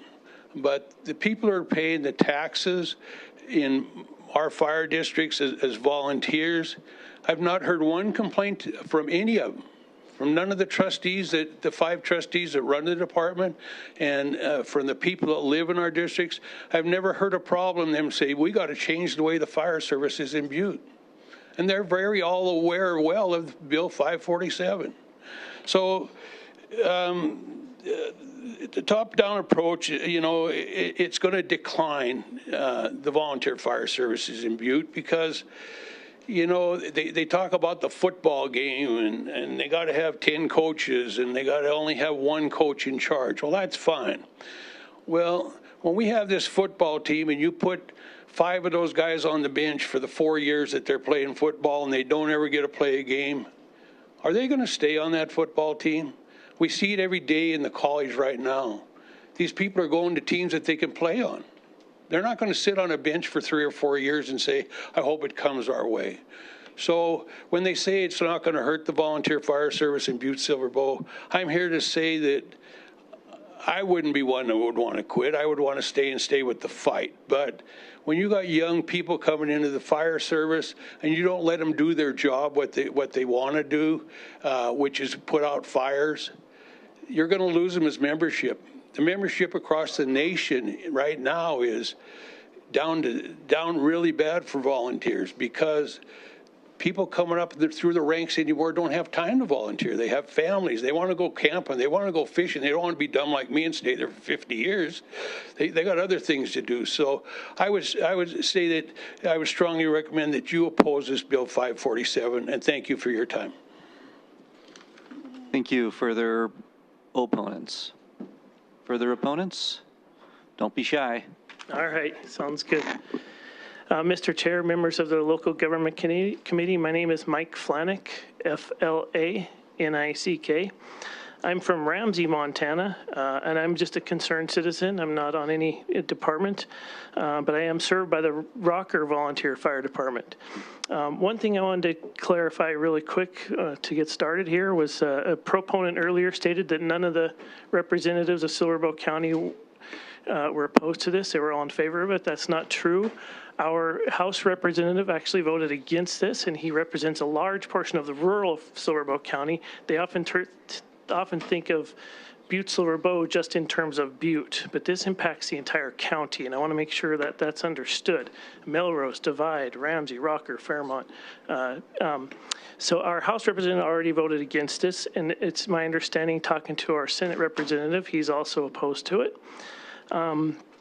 Now, moving on, this is an urban versus rural issue. It's about power and money, and it was not about safety. In fact, proponents earlier stated as much when they said that they want local control, meaning Butte to control everything for the whole county. And they want the power, and they want to take away the state protection that's already in law. So it does strike away some of those protections to create new fire districts. I'm in Ramsey. There's roughly 300 home lots out there. If we wanted to create a new volunteer fire district with this House Bill 547, we would no longer be able to do that. If we created a new district, we could lower our protection classes. We could improve safety for our area, but this bill would not allow us to do that. Now, moving along, House Bill 547 is right out of Butte Silver Bow playbook and their history of how they normally operate. Their past practices to siphon money from rural communities to subsidize the town of Butte. For example, first one, police and sheriff were consolidated, right? That's a good example. What happened there? They said it would save money, make things more efficient, have a streamlined command. All the rural areas outside of Butte no longer receive law enforcement. We call the police. They dispatch the Montana State Highway Patrol. We have to sometimes wait hours for them to come from wherever they may be because they could be busy in Dillon or something. So this is a perfect example that's very similar. And there's many more examples of people waiting hours for the Highway Patrol to show up and then never receiving police service. The second one, consolidated services. Just a couple years ago, they consolidated all of our different road districts into one district so they could pull all the money into one pot. And they said it would be more efficient and better serve the whole county this way. What happened? Well, all the uptown Butte now has nicely new paved roads. Rocker, Melrose all have dirt streets, and it's hard to even get your roads graded if you're outside of Butte because they consolidated the roads, all the road districts. Here's another similar issue. They've implemented a county-wide stormwater tax. So every house, people even down in Melrose, have a stormwater tax on their bill, even though they may not have a stormwater system. Butte Silver Bow has I think the only stormwater system in the county. So all the people throughout the county are paying to maintain they're subsidizing the residents of Butte to maintain their stormwater system. Mr. Flanick, I'm going to ask you to wrap it up. Wrap it up? Okay. Anyway, I will wrap it up. Based on that last study they did, they said they would pay for the additional firefighters through taxing rural areas. And so I want you to please vote against House Bill 547. Further opponents? Mr. Chairman, ladies and gentlemen of the committee, my name is Jerry Brothers, B-R-O-T-H-E-R-S. I am Assistant Chief of Home Atherton Volunteer Fire Department. I am also the VP of the Montana State Volunteer Fire Association and also VP of the National Volunteer Firefighter Association. I'm not going to be quite as elegant as everybody else. That's fine. I really wish that everyone would vote against this because we did not have a voice in the system at all. This bill puts one person that was appointed over the top of elected trustees and chiefs. No matter what they say, if this guy is in charge, that's how it works down. As a taxpayer, as a volunteer, we're just really afraid that down the line, mainly the way that they did this, they did not tell the Butte-Silver Bow County Commissioners, the Butte-Silver Bow volunteers, or the majority of the paid department knew nothing about this even coming. One of the first things that the chief of the paid department did was shut down all mutual aid. We do an awful lot in Elk Park and on the highway over to Whitehall. It was only the state's laws and the deals that we go under that allowed us to still do that. They wanted to shut down completely. In closing, over the last 4 years, the Director of Fire Services has done nothing to promote volunteerism. Zero. Thank you very much. Please vote no. Further opponents? That was very elegant. Mr. Chair, members of the committee, thank you for providing this opportunity to speak. My name is Sonia Blevins, B-L-E-V-I-N-S. I'm speaking as a citizen of Butte. I'm retired from security work at our U.S. embassies in Moscow and Beijing. I'm currently employed by the Montana Tech Campus Facilities Department in the 3 dormitories that are on campus. Senate Bill 547 needs to be defeated in order to ensure adequately funded and up-to-date fire protection. Dormitories at Tech are multi-level and very, very densely populated. One is modern, another is 50 years old, and a third was built during the Depression. My work in these diverse structures and my previous work in facilities security gives me firsthand knowledge of how flexible, adaptable, and especially how well staffed Butte fire responders must be. Because this bill would degrade firefighter staffing, I'm against Senate Bill 547 and urge that you do not pass it. Thank you. Thank you. Further opponents? Further opponents? Thank you, committee members, chairman. My name is Paul Quilici, Q-U-I-L-I-C-I. I am currently a captain at Home Atherton Volunteer Fire District in Butte, and I think this is very bad for Butte. I find it shady the way they just kind of slid it in there without anybody knowing. I would appreciate you guys to bring this back to Butte where we can, as members of volunteer and paid, get together and resolve this without this House bill. With that being, thank you guys. Appreciate it. Further opponents?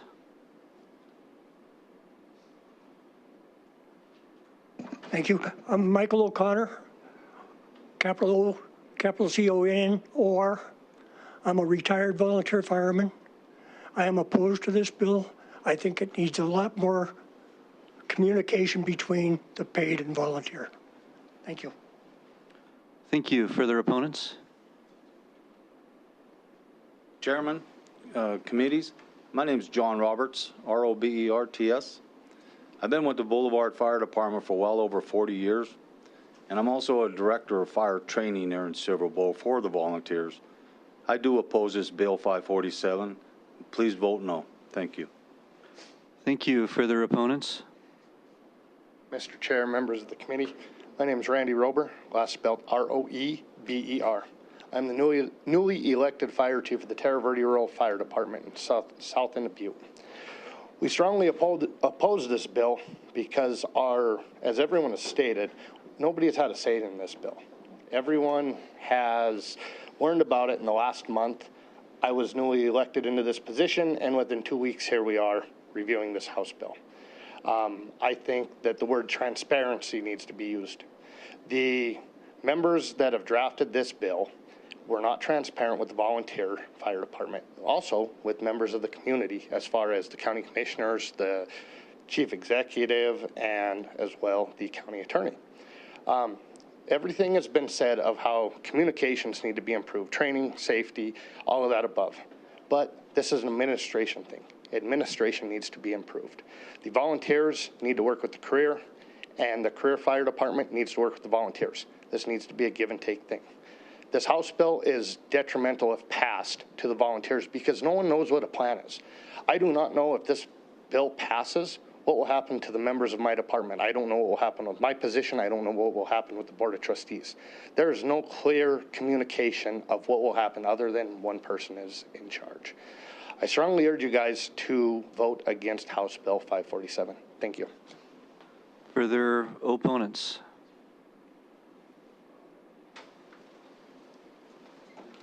Mr. Chair, members of the committee, my name is Lindsay Rice, RICE. I am an assistant chief at Rocker Rural Fire District, and I'm going to keep it short and sweet for you guys and just ask that you guys vote no to House Bill 547 and just try and represent our volunteers for us. Thank you. Further opponents? Mr. Chair and members of the committee, I handed out this little flyer to the Sergeant at Arms. You do all have it. Mm-hmm. So anyways, my name is Doug Davison. I'm with Home Atherton Volunteer Fire District. Its last name is spelled D-A-V-I-S-O-N. I have never seen more division in our community since this bill has come to light. Anyways, in this little thing, there's several YouTube videos of our commissioners' meetings. Very well. If you really want to see what's happening in Butte Silver Bow Council Commissioners, the links are here. You can go search them. Again, I've never seen so much division in all my days by the outraged public. Newspaper articles, NBC Montana on the news, all of that. The last YouTube video is very specific, which was 2 days ago. And yes, it's a lengthy video, couple hours, give or take, on how even our council commissioners are against this due to their lack of transparency. That the director of fire services quarterback basically snuck this under the rug, for us with no intentions of us seeing to try to get this passed. I am in opposition of House Bill 547. I hope you will also be in opposition of House Bill 547. Thank you. Further opponents? Mr. Chairman, members of the committee, for the record, my name is Chris Hindoin, Hindoien. I'm a partner with Rocky Mountain Insurance Services, and I oversee a program that provides insurance products for roughly 292 volunteer fire departments across the state of Montana. I'm here at the behest of my many district people that we were provided this information to ask that you do not pass on this bill, and remind you that the needs of one do not outweigh the rights of the others who already have been given their abilities for their jurisdictions to oversee and manage their fire districts. Thank you very much. Thank you. Further opponents? Further opponents? Good afternoon, House Bill and committee members. My name is Doug McGinnis, MC, capital G-I-N-N-I-S. I'm a volunteer fireman with Boulevard Volunteer Fire Department. Been there 30 years, also over 30 years of forest fire firefighting. I am a district trustee for many years. I'm going to be short, vote no. And I also have a cousin that's in the Senate up here, Willis Curdy. He's against this too. Thank you. Vote no. Are there further opponents? Thank you. Thank you. Further opponents? Are there opponents online? Chair, we have an opponent online. All right, Lisa Lynn.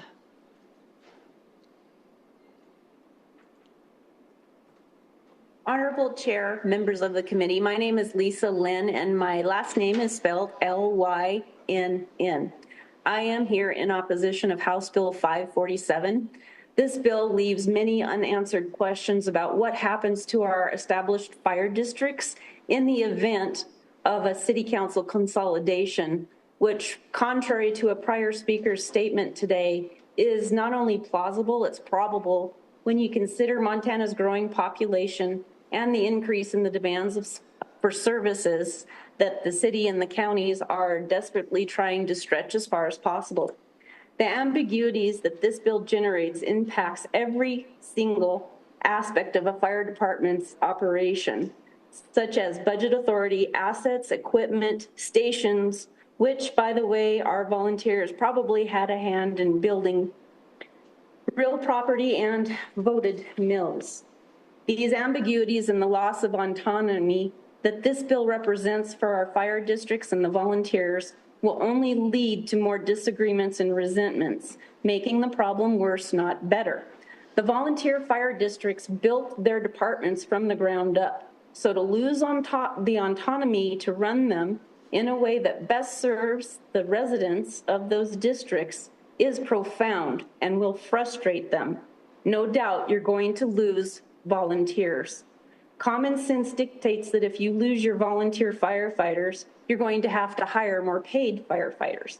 That might be great for the union membership dues. It's not so good for us taxpayers who feel like we've been mill levied to death. It's going to be a tough sell to get another mill levy passed, especially when news of how this bill came about is shared with its citizens. Please bear in mind that mill levies for fire departments in Great Falls, Central Valley, and the city of Bozeman all failed this last election cycle, and there wasn't the drama that will be present if mill levies are triggered under this legislation. In conclusion, please do not pass House Bill 547 to accommodate one group's agenda. Mediation is the proper form for resolving the issues that are pending in Butte Silver Bow County, not bad legislation. I respectfully request that you vote no on this bill. Thank you so much. Are there further opponents online? Chair, there are no further opponents online. Okay, informational witnesses. Hopefully there's a few less than we have for the Mr. Chairman, members of the committee, for the record, Frank Cote, C-O-T-E. I'm the Deputy Insurance Commissioner for the state of Montana. And as you can see, I'm short. I will be short. Thank you. Further informational witnesses. Further informational witnesses. Are there any informational witnesses online? Chair, there are no informational witnesses online. Okay, we'll go to questions from the committee. Senator Beard. Thank you, Mr. Chair. I have a question for Fire Chief Osborne, if he is still outside the room. Fire Chief Osborne. Director Osborne around?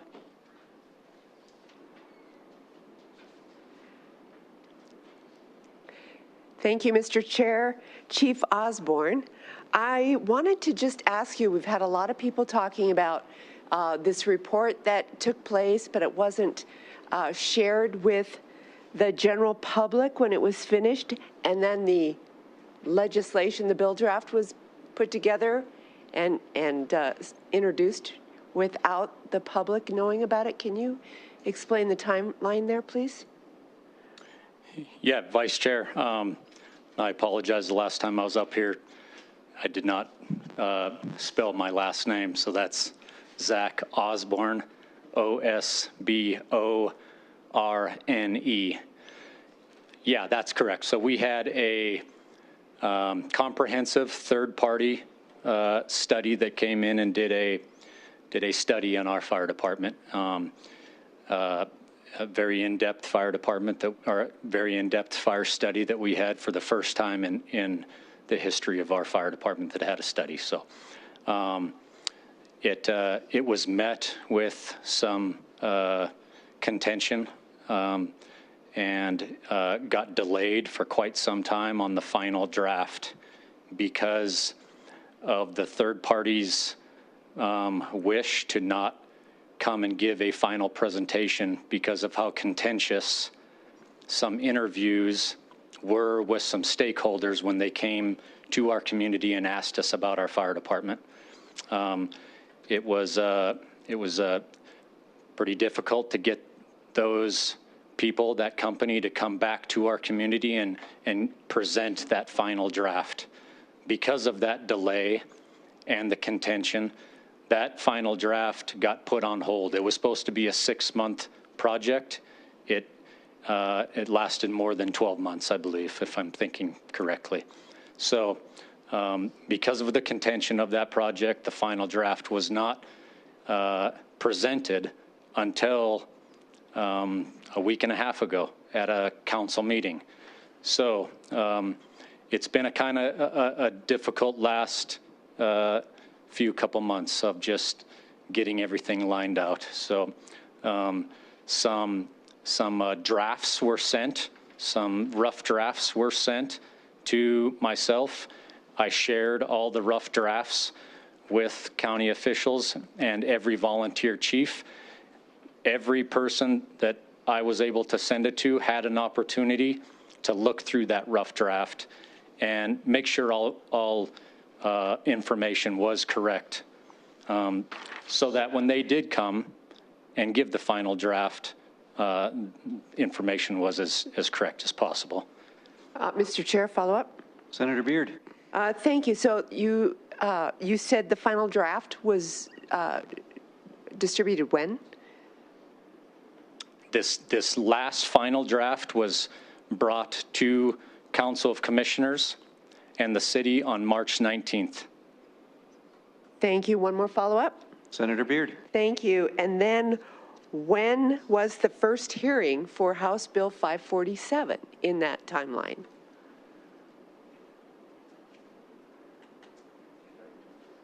Talking about two different things. I don't mean to interrupt. Talking about the fire. I'll just stick with the fire chief, please. You're asking when the, Senator, you're asking when the House bill for this bill, when was that first? Was it late February? Do we have a month date on ago, a little over a month ago? So, okay, so my question is, do you think, Senator Beard.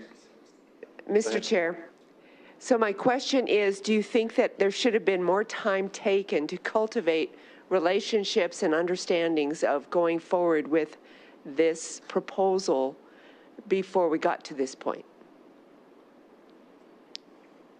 There's never a, Senator, sorry, I don't believe that there's ever an absolute perfect time to do something. This was 46 years in the making of having very contentious relationships between the volunteers and the paid.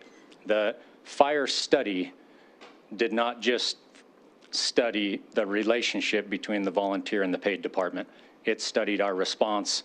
It studied our vehicles, our buildings, staffing. It was a 15-year comprehensive long-term plan.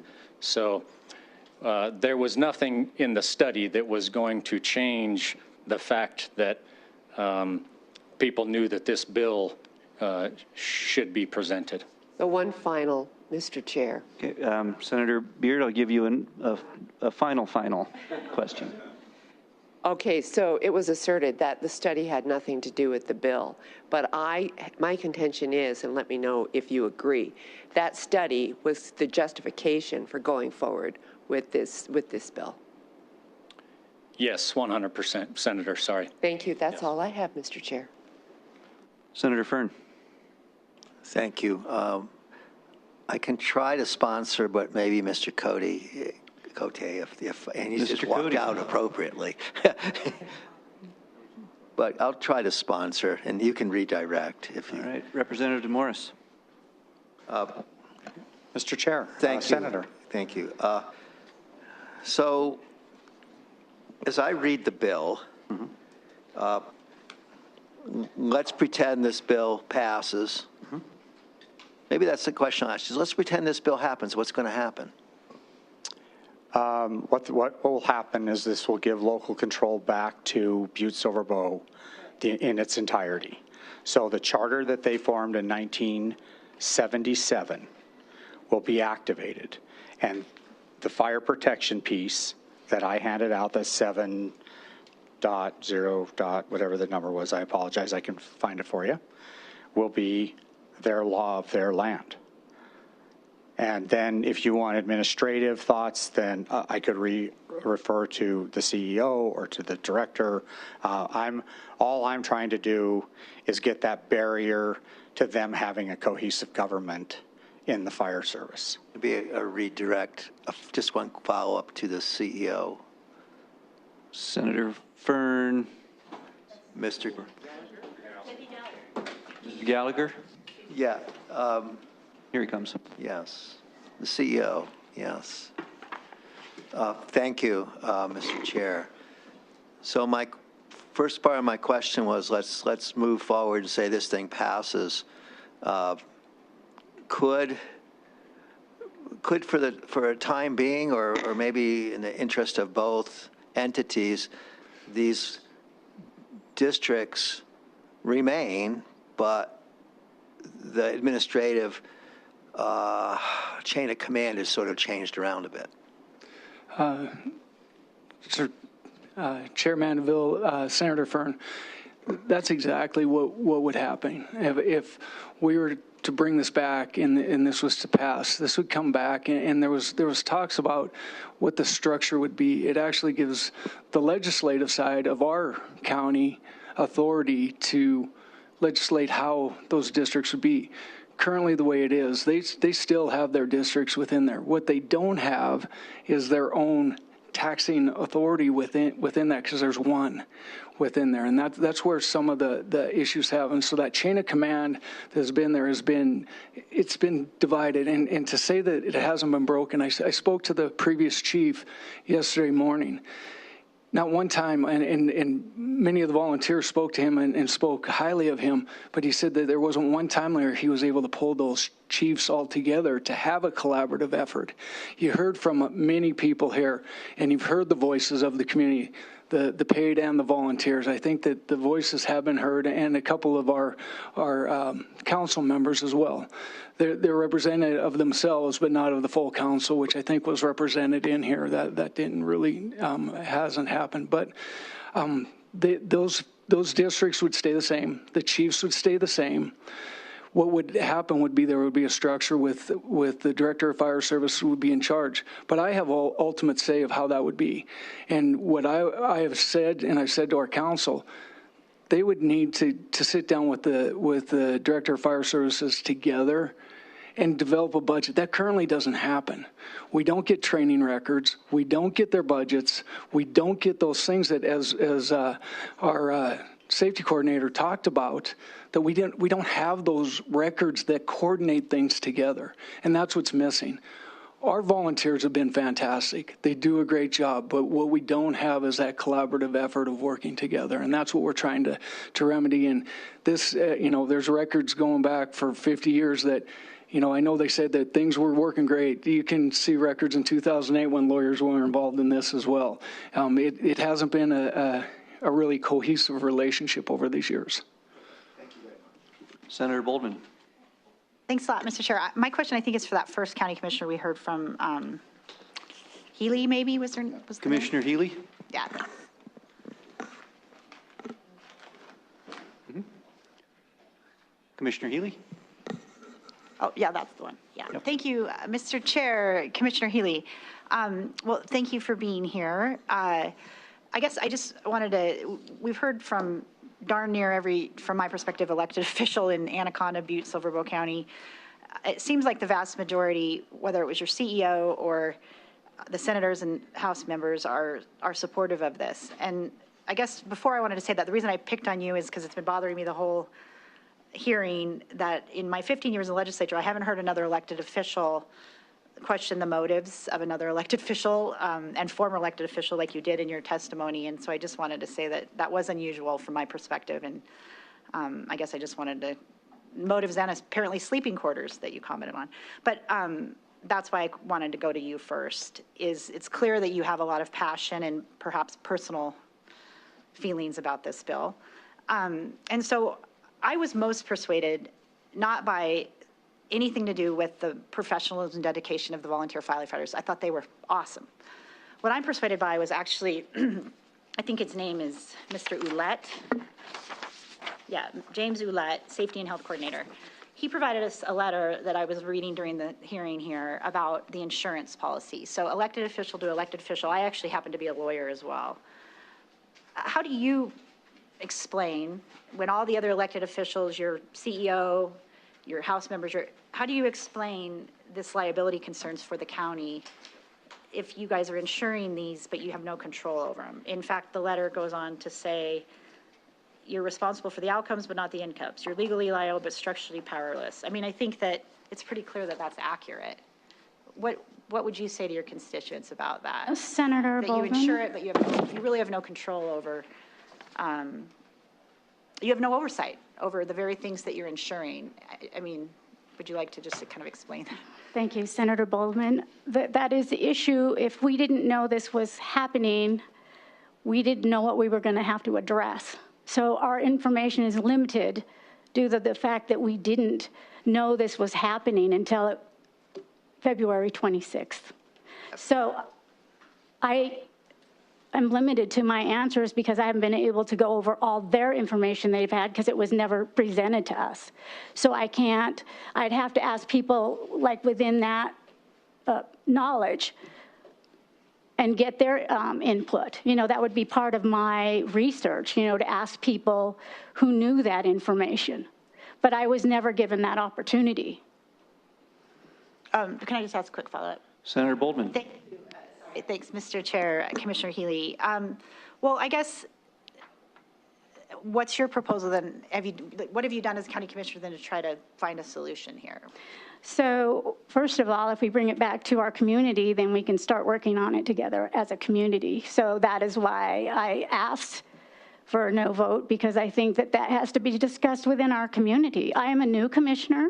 I see. And so I rely on the knowledge of my senior commissioners.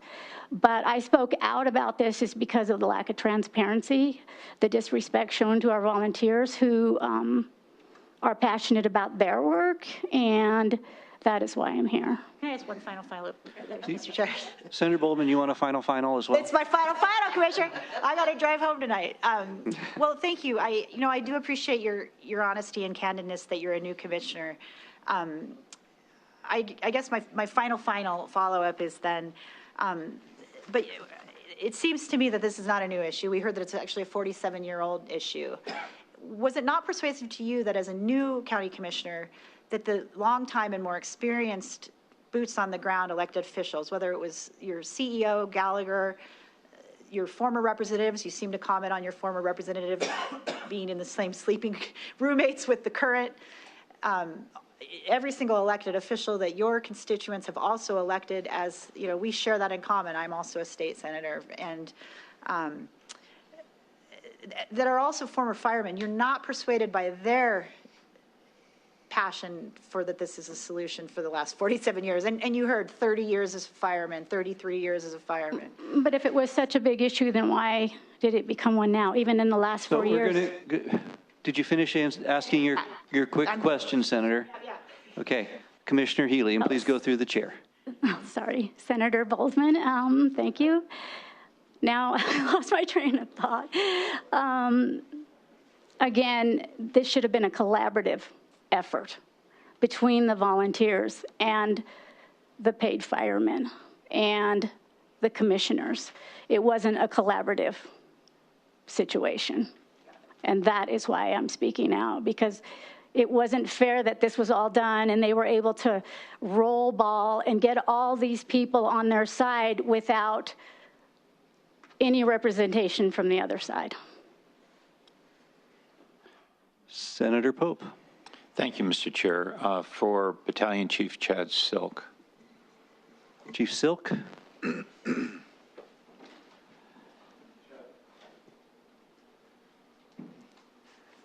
Mr. Chair, Chief, thank you for being here, and just on behalf, I think, of the whole committee, the vast number of folks who have, on both sides, who have come here to tell us your stories, and I'm going to try and keep this really short because we're getting a little late. Mr. Silk, I'm curious about and that might be a hollow statement from someone like myself, because I keep talking.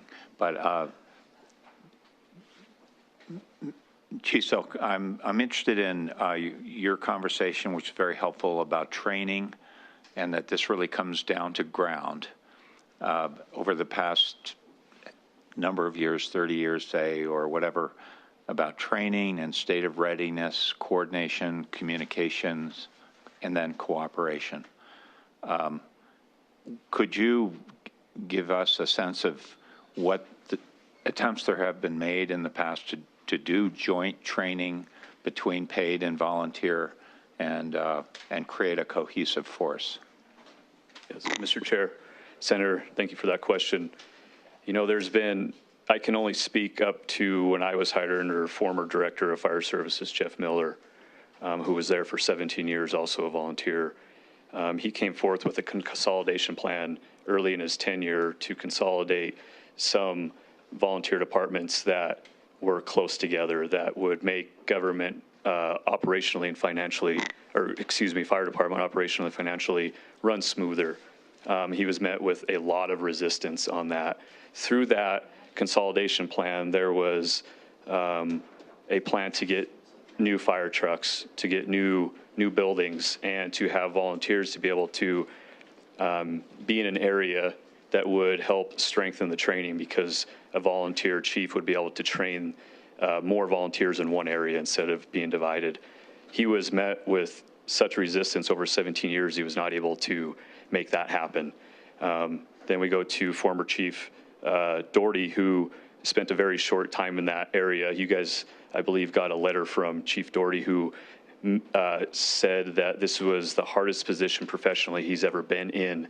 And we didn't even get to that point with him to start a training program. Under current Director of Fire Services Osborne, with direction from him, I got put in charge of starting another training program. And it was going great. It was going really good from both sides. I know that we were getting buy-in from both sides. And I will believe till the day that I'm gone that training fixes everything. During those trainings, something popped up where if we were going over interior attack training, going inside, doing a search, putting out the fire, I was met with resistance from a volunteer fire chief who said, we don't do it that way. And that is unacceptable, because when you're going into an environment like that, you need to be on the same page. We have 6 to 7 career firefighters on shift, and that's it, to go to a house fire. I would absolutely love to have trained volunteers that are up to our level on interior firefighting that can help us. And I know we can get that. I know that there's young volunteers out there that I've spoke to that are in favor of this bill, but don't want to speak up because they feel that they don't want to get involved in the contentious issues that have been going on for almost 50 years. I do believe that we will be able to have a training program that sustains the test of time. The training program that I was put in charge of failed soon after the Director of Fire Services put out a response plan that didn't sit right with volunteer fire departments. We had a meeting with the Chief Executive, the Director of Fire Services, volunteer firefighters, and the Board of Trustee members. So to say that transparency doesn't happen is incorrect. One follow-up, Mr. Chair. Senator Pope. Thank you. Just one watch. I'll be brief too, I'm sorry. Yes, it is a final. Chief, so thank you for the answer. And just last piece is I may have paraphrased you, but you said without clear standards, we are at risk. That was, I think, your quote. Sure. So can you share with us, given everything we've heard this evening, and without disparaging any one side or the other, this is trying to get back onto a single page and move ahead, everyone moving ahead. Can you share with us how, in your opinion, training into the future, if we can get a bill passed or if we can get this lined out, how that will improve safety and efficiency and all the things that you would hope for going forward if you can get your training program in place? Yeah, Mr. Chair, Senator, that's a great question. That is something that I'm so excited to do if we are able to get this bill passed. When you go to an emergency with a structure fire that's happened in someone's house, You don't care, and the emergency doesn't care whether you're a career or volunteer, but your standard of training is your only thing that is holding you back or propelling you forward, whether you're going to get hurt or not potentially. Interior firefighting needs to be, individuals who do interior firefighting need to have the same training. National certifications are the first step to get your foot in the door of firefighting. You need to go above and beyond that to get experience from people who have actually done it. Not every volunteer is going to be an interior firefighter. They admitted that, totally respect it. But they can drive water trucks. You can't put fire out unless you have water. So when I tried to do this training program, it was to get interior firefighters training and support training. And that is how I believe that we can make a safer, more efficient emergency services in Butte Silver Bow. And with the 9 different volunteer departments, not every department needs to have 6 SCBAs that cost $15,000 a piece, or this or that. So financially, it comes back, and it also helps a very low budget with multiple apparatus and multiple individuals. We'll be able to spend the money on the career and volunteers who are actually doing it, going inside and putting the fire out, and then spending money where appropriately, where people drive water trucks to the scene and support areas. I would be ecstatic to continue the training program that I know went so well before it got detoured, of the vicious cycle in Butte Silver Bow where things go good, then they go bad, then it lasts for a little bit, no one talks about it, then the community gets together with career and volunteers who want to do the right thing. We try to do trainings, we try to do something else, and then it gets derailed again. It's this vicious cycle that I believe this House bill will help. Thank you. Senator Hertz. Thank you. I've got a question for Commissioner Callahan, and if CEO Gallagher's out there listening, he'll be up next. So, Callahan. Maybe. Commissioner, so I've heard, questions too. you know, there's been a number of issues that, you know, this information wasn't communicated with the commissioners, including probably from your CEO, who's standing behind you right now. Did he inform the commission at all as this was progressing through the process? I, as a commissioner, never got notified, no. And follow up, I believe Mr. Chair? others didn't as well. Okay. Mr. Chair, Commissioner, has the full commission taken any position or vote on this particular bill? No, we have not. Okay. Mr. Chair, I have a question for the CEO. Mr. Gallagher.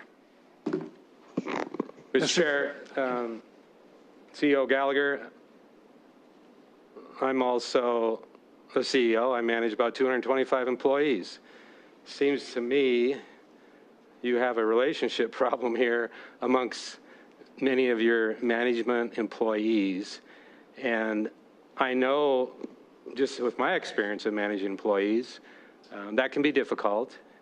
And I know when I lay down words, that doesn't fix problems. So can you tell me, why would you think if we put just words in code that say, now all of a sudden, this one individual fire chief is in charge of everybody, how is that going to fix all the relationship issues that we are seeing here and have been talked about here today? Mr. Chair, Senator Hertz, there's going to be challenges towards what we're talking about here. And communication did happen with them, but it wasn't as timely as probably we could have been. And I'll admit to some of that deficiencies. I was not part of the drafting of this bill. I was made aware of it about mid-February when it came forward. And it was drafted by people that recognize the issues that we've been having in Butte Silver Bow. So that's where it came to, and then it finally came to us. And I did send out to the commissioners and to the volunteer fire chiefs the day before that I was going to come in support of this, because working with the county attorney, and I failed to recognize that he wasn't here today because he was ill, and he offers his apologies for not being here, but he's in support as well. But there's structure that we need to put in place, and there'll be demands that I have to put on the Director of Fire Services to facilitate the relationship between the volunteer fire departments. This has been a system that's been broken for so many years, and it's not the fault of volunteers. It's not the fault of the paid. It's the fault of facilitation of this and the ambiguity of the way it's conflicting with our charter and state law. And so without having clear, defined rules here, we're not going to get this fixed. We'll be in the same place next year, and this, to me, helps us fix it. And then it puts it back into our legislative body and myself as a CEO to fix this. Follow up, Mr. Chair. Senator Hertz. So I want to switch over to finances. We haven't talked about finances. Obviously, each of these fire districts have the ability to levy, voters approve, I would assume. Do they have that in those volunteer fire districts, or is that all controlled at the county-wide level? Mr. Chair, Senator Hertz, there's one levy district for all fire services within these 10 fire districts that are there. That's the paid and all the volunteers that are there. There are two separate ones that are there, which is Walkerville has a separate levy fire district, so they take care of all of their own equipment, financing, and things.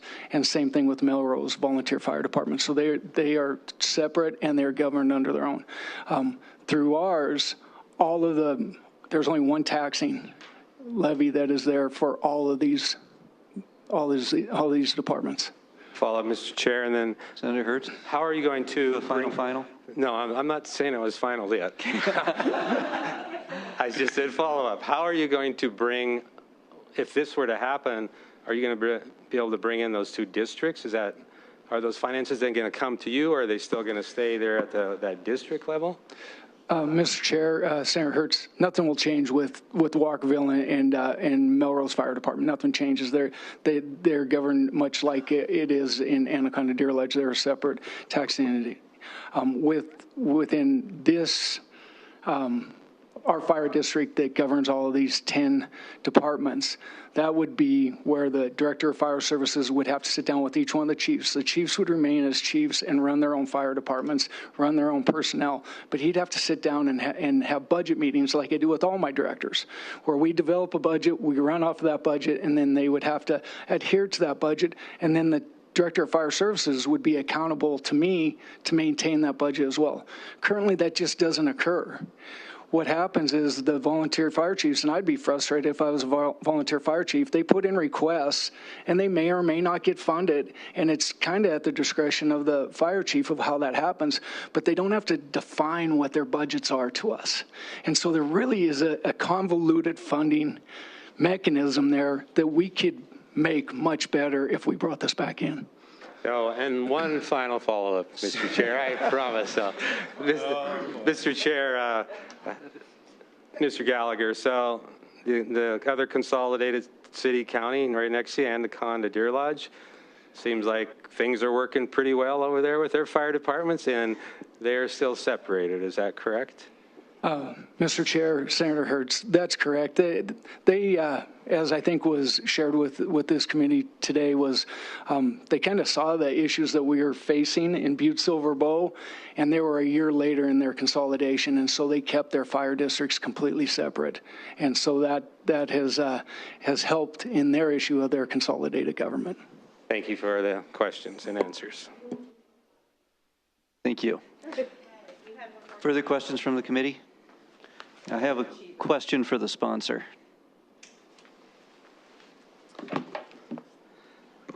Mr. Chairman. Thank you, Representative DeMorris. So it sounded like there's maybe some disagreement on the bill, and it sounds like a lot of that might be because a lot of the opponents haven't had time to review the bill and point out possible suggestions, solutions, amendments.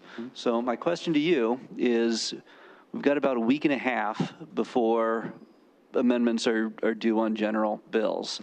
Are you willing to work with the opponents to make sure that they're either comfortable with the bill as written, or if there's any amendments that need to be put on the bill to work through some of those? Are you willing to do that in the next week and a half? Absolutely. I've been willing to work with all the agencies involved, and from my perspective in carrying this bill was the fact that we had this hindrance to communication, because the charter in Butte says they're the boss. the law says the volunteers are the bosses of their own individual departments. So right there creates a roadblock to conversation because nobody can really concede that this is how we need to move forward together. Am I willing to talk? I'm always willing to have a conversation with people and all the people involved, and to suggest that the volunteers aren't important. I think it's been made very clear that they are important, and Butte Silver Bow wants to continue with that partnership. So yes. All right, thank you. And with that, Representative Morris, you may close on your bill. Thank you, Mr. Chair. What a fantastic hearing. Thank you. And I'm just going to open up with this. And it was said by one of the opponents, and I loved it. It's a Butte mess. Boy, is it ever, right? And that's what this bill is really trying to do. What I just explained to you is if we can get rid of this language that was put in 1979, let them get back to their charter. Then their charter and their study commissions can actually look at it like we would look at our Constitution. And we would be able to make amendments or change that. So the way we do it in consolidated governance, we have a study commission every 10 years. We study how our form of government is operating, and then from that, we can make changes, then put that towards the voter. That's the process. If the volunteers don't like the process they're in, if they don't like where they're at, or the career folks don't like where they're at, they take it to their study commission and they change that. So it's a Butte mess. Is it ever? We do need to bring it back to Butte. It's very important. Does the commission, is the entire commission on board with this? No. Are you guys on board 100% of the time, every decision that you have to make as the House? That's what they are. They're the legislative branch. But they answer to the charter. The charter doesn't answer to them. It's very clear that they answer to the charter. So to suggest that the charter needs to be open to them and they are the policy director. Yeah, they're a policy director, but the charter is their Constitution. It's their Bible. So we have to remember that yeah, this is a political charged conversation that Butte has been having for many years. And we really need to get back to that and let the voter, the taxpayer that made this decision in 1977, whether they're there or not, we need to let them come back to the table and let that Constitution, their charter, work for them, and allow this consolidation to occur so they can have conversation. I'm not going to go through all the what ifs and the ghosts in the closets. That's a conversation for the Director of Fire Services and for the CEO and all the parties to go in together and play nice together. But I think it's offensive, really, to think for a moment that the CEO, that the fire chief would come to Helena and try to pass a bill that would undermine fire service or hurt the community of Butte. They took the same oath that we did to do the right thing at the right moment for their community. And that's what they're here for doing, trying to do that. So why are we here 46 years later? Because as you heard, animosity still exists. Because Butte Silver Bow, a consolidated government under the Montana Constitution, legitimized by law, cannot follow its charter. A charter created by the voters of Butte Silver Bow in 1977. Because the Director of Fire Service cannot create an atmosphere of well-trained and well-supported workforce, both career, both volunteer. Where a single line of command focusing on safety and innovation cannot be established. Because as you heard, they are out of safety and compliance guidelines, and because the taxpayer decided how their government should look, and now we have to intervene. Butte Silver Bow wants its local control back, wants to operate its fire department in the most efficient way possible. Butte Silver Bow wants to operate the fire department like all the other fire departments that merged in 1977. Butte Silver Bow Charter mandates that there is one Director of Fire Service, and this person wants to utilize the most up-to-date forms of command and control, resource utilization, training techniques that all firefighters have mastered, and he wants to maximize the taxpayer dollar to the best they can. Let's give Butte Silver Bow back their local control and let them run their department the way they see fit. I ask for a do concur, please. Thank you. Representative DeMorris, should this pass this committee, do you have a carrier in mind in the Senate? I would assume it would be Senator Harvey, but if he doesn't want that responsibility, then I will rely on yours and the committee's expertise. All right, thank you. This closes the hearing on House Bill 547.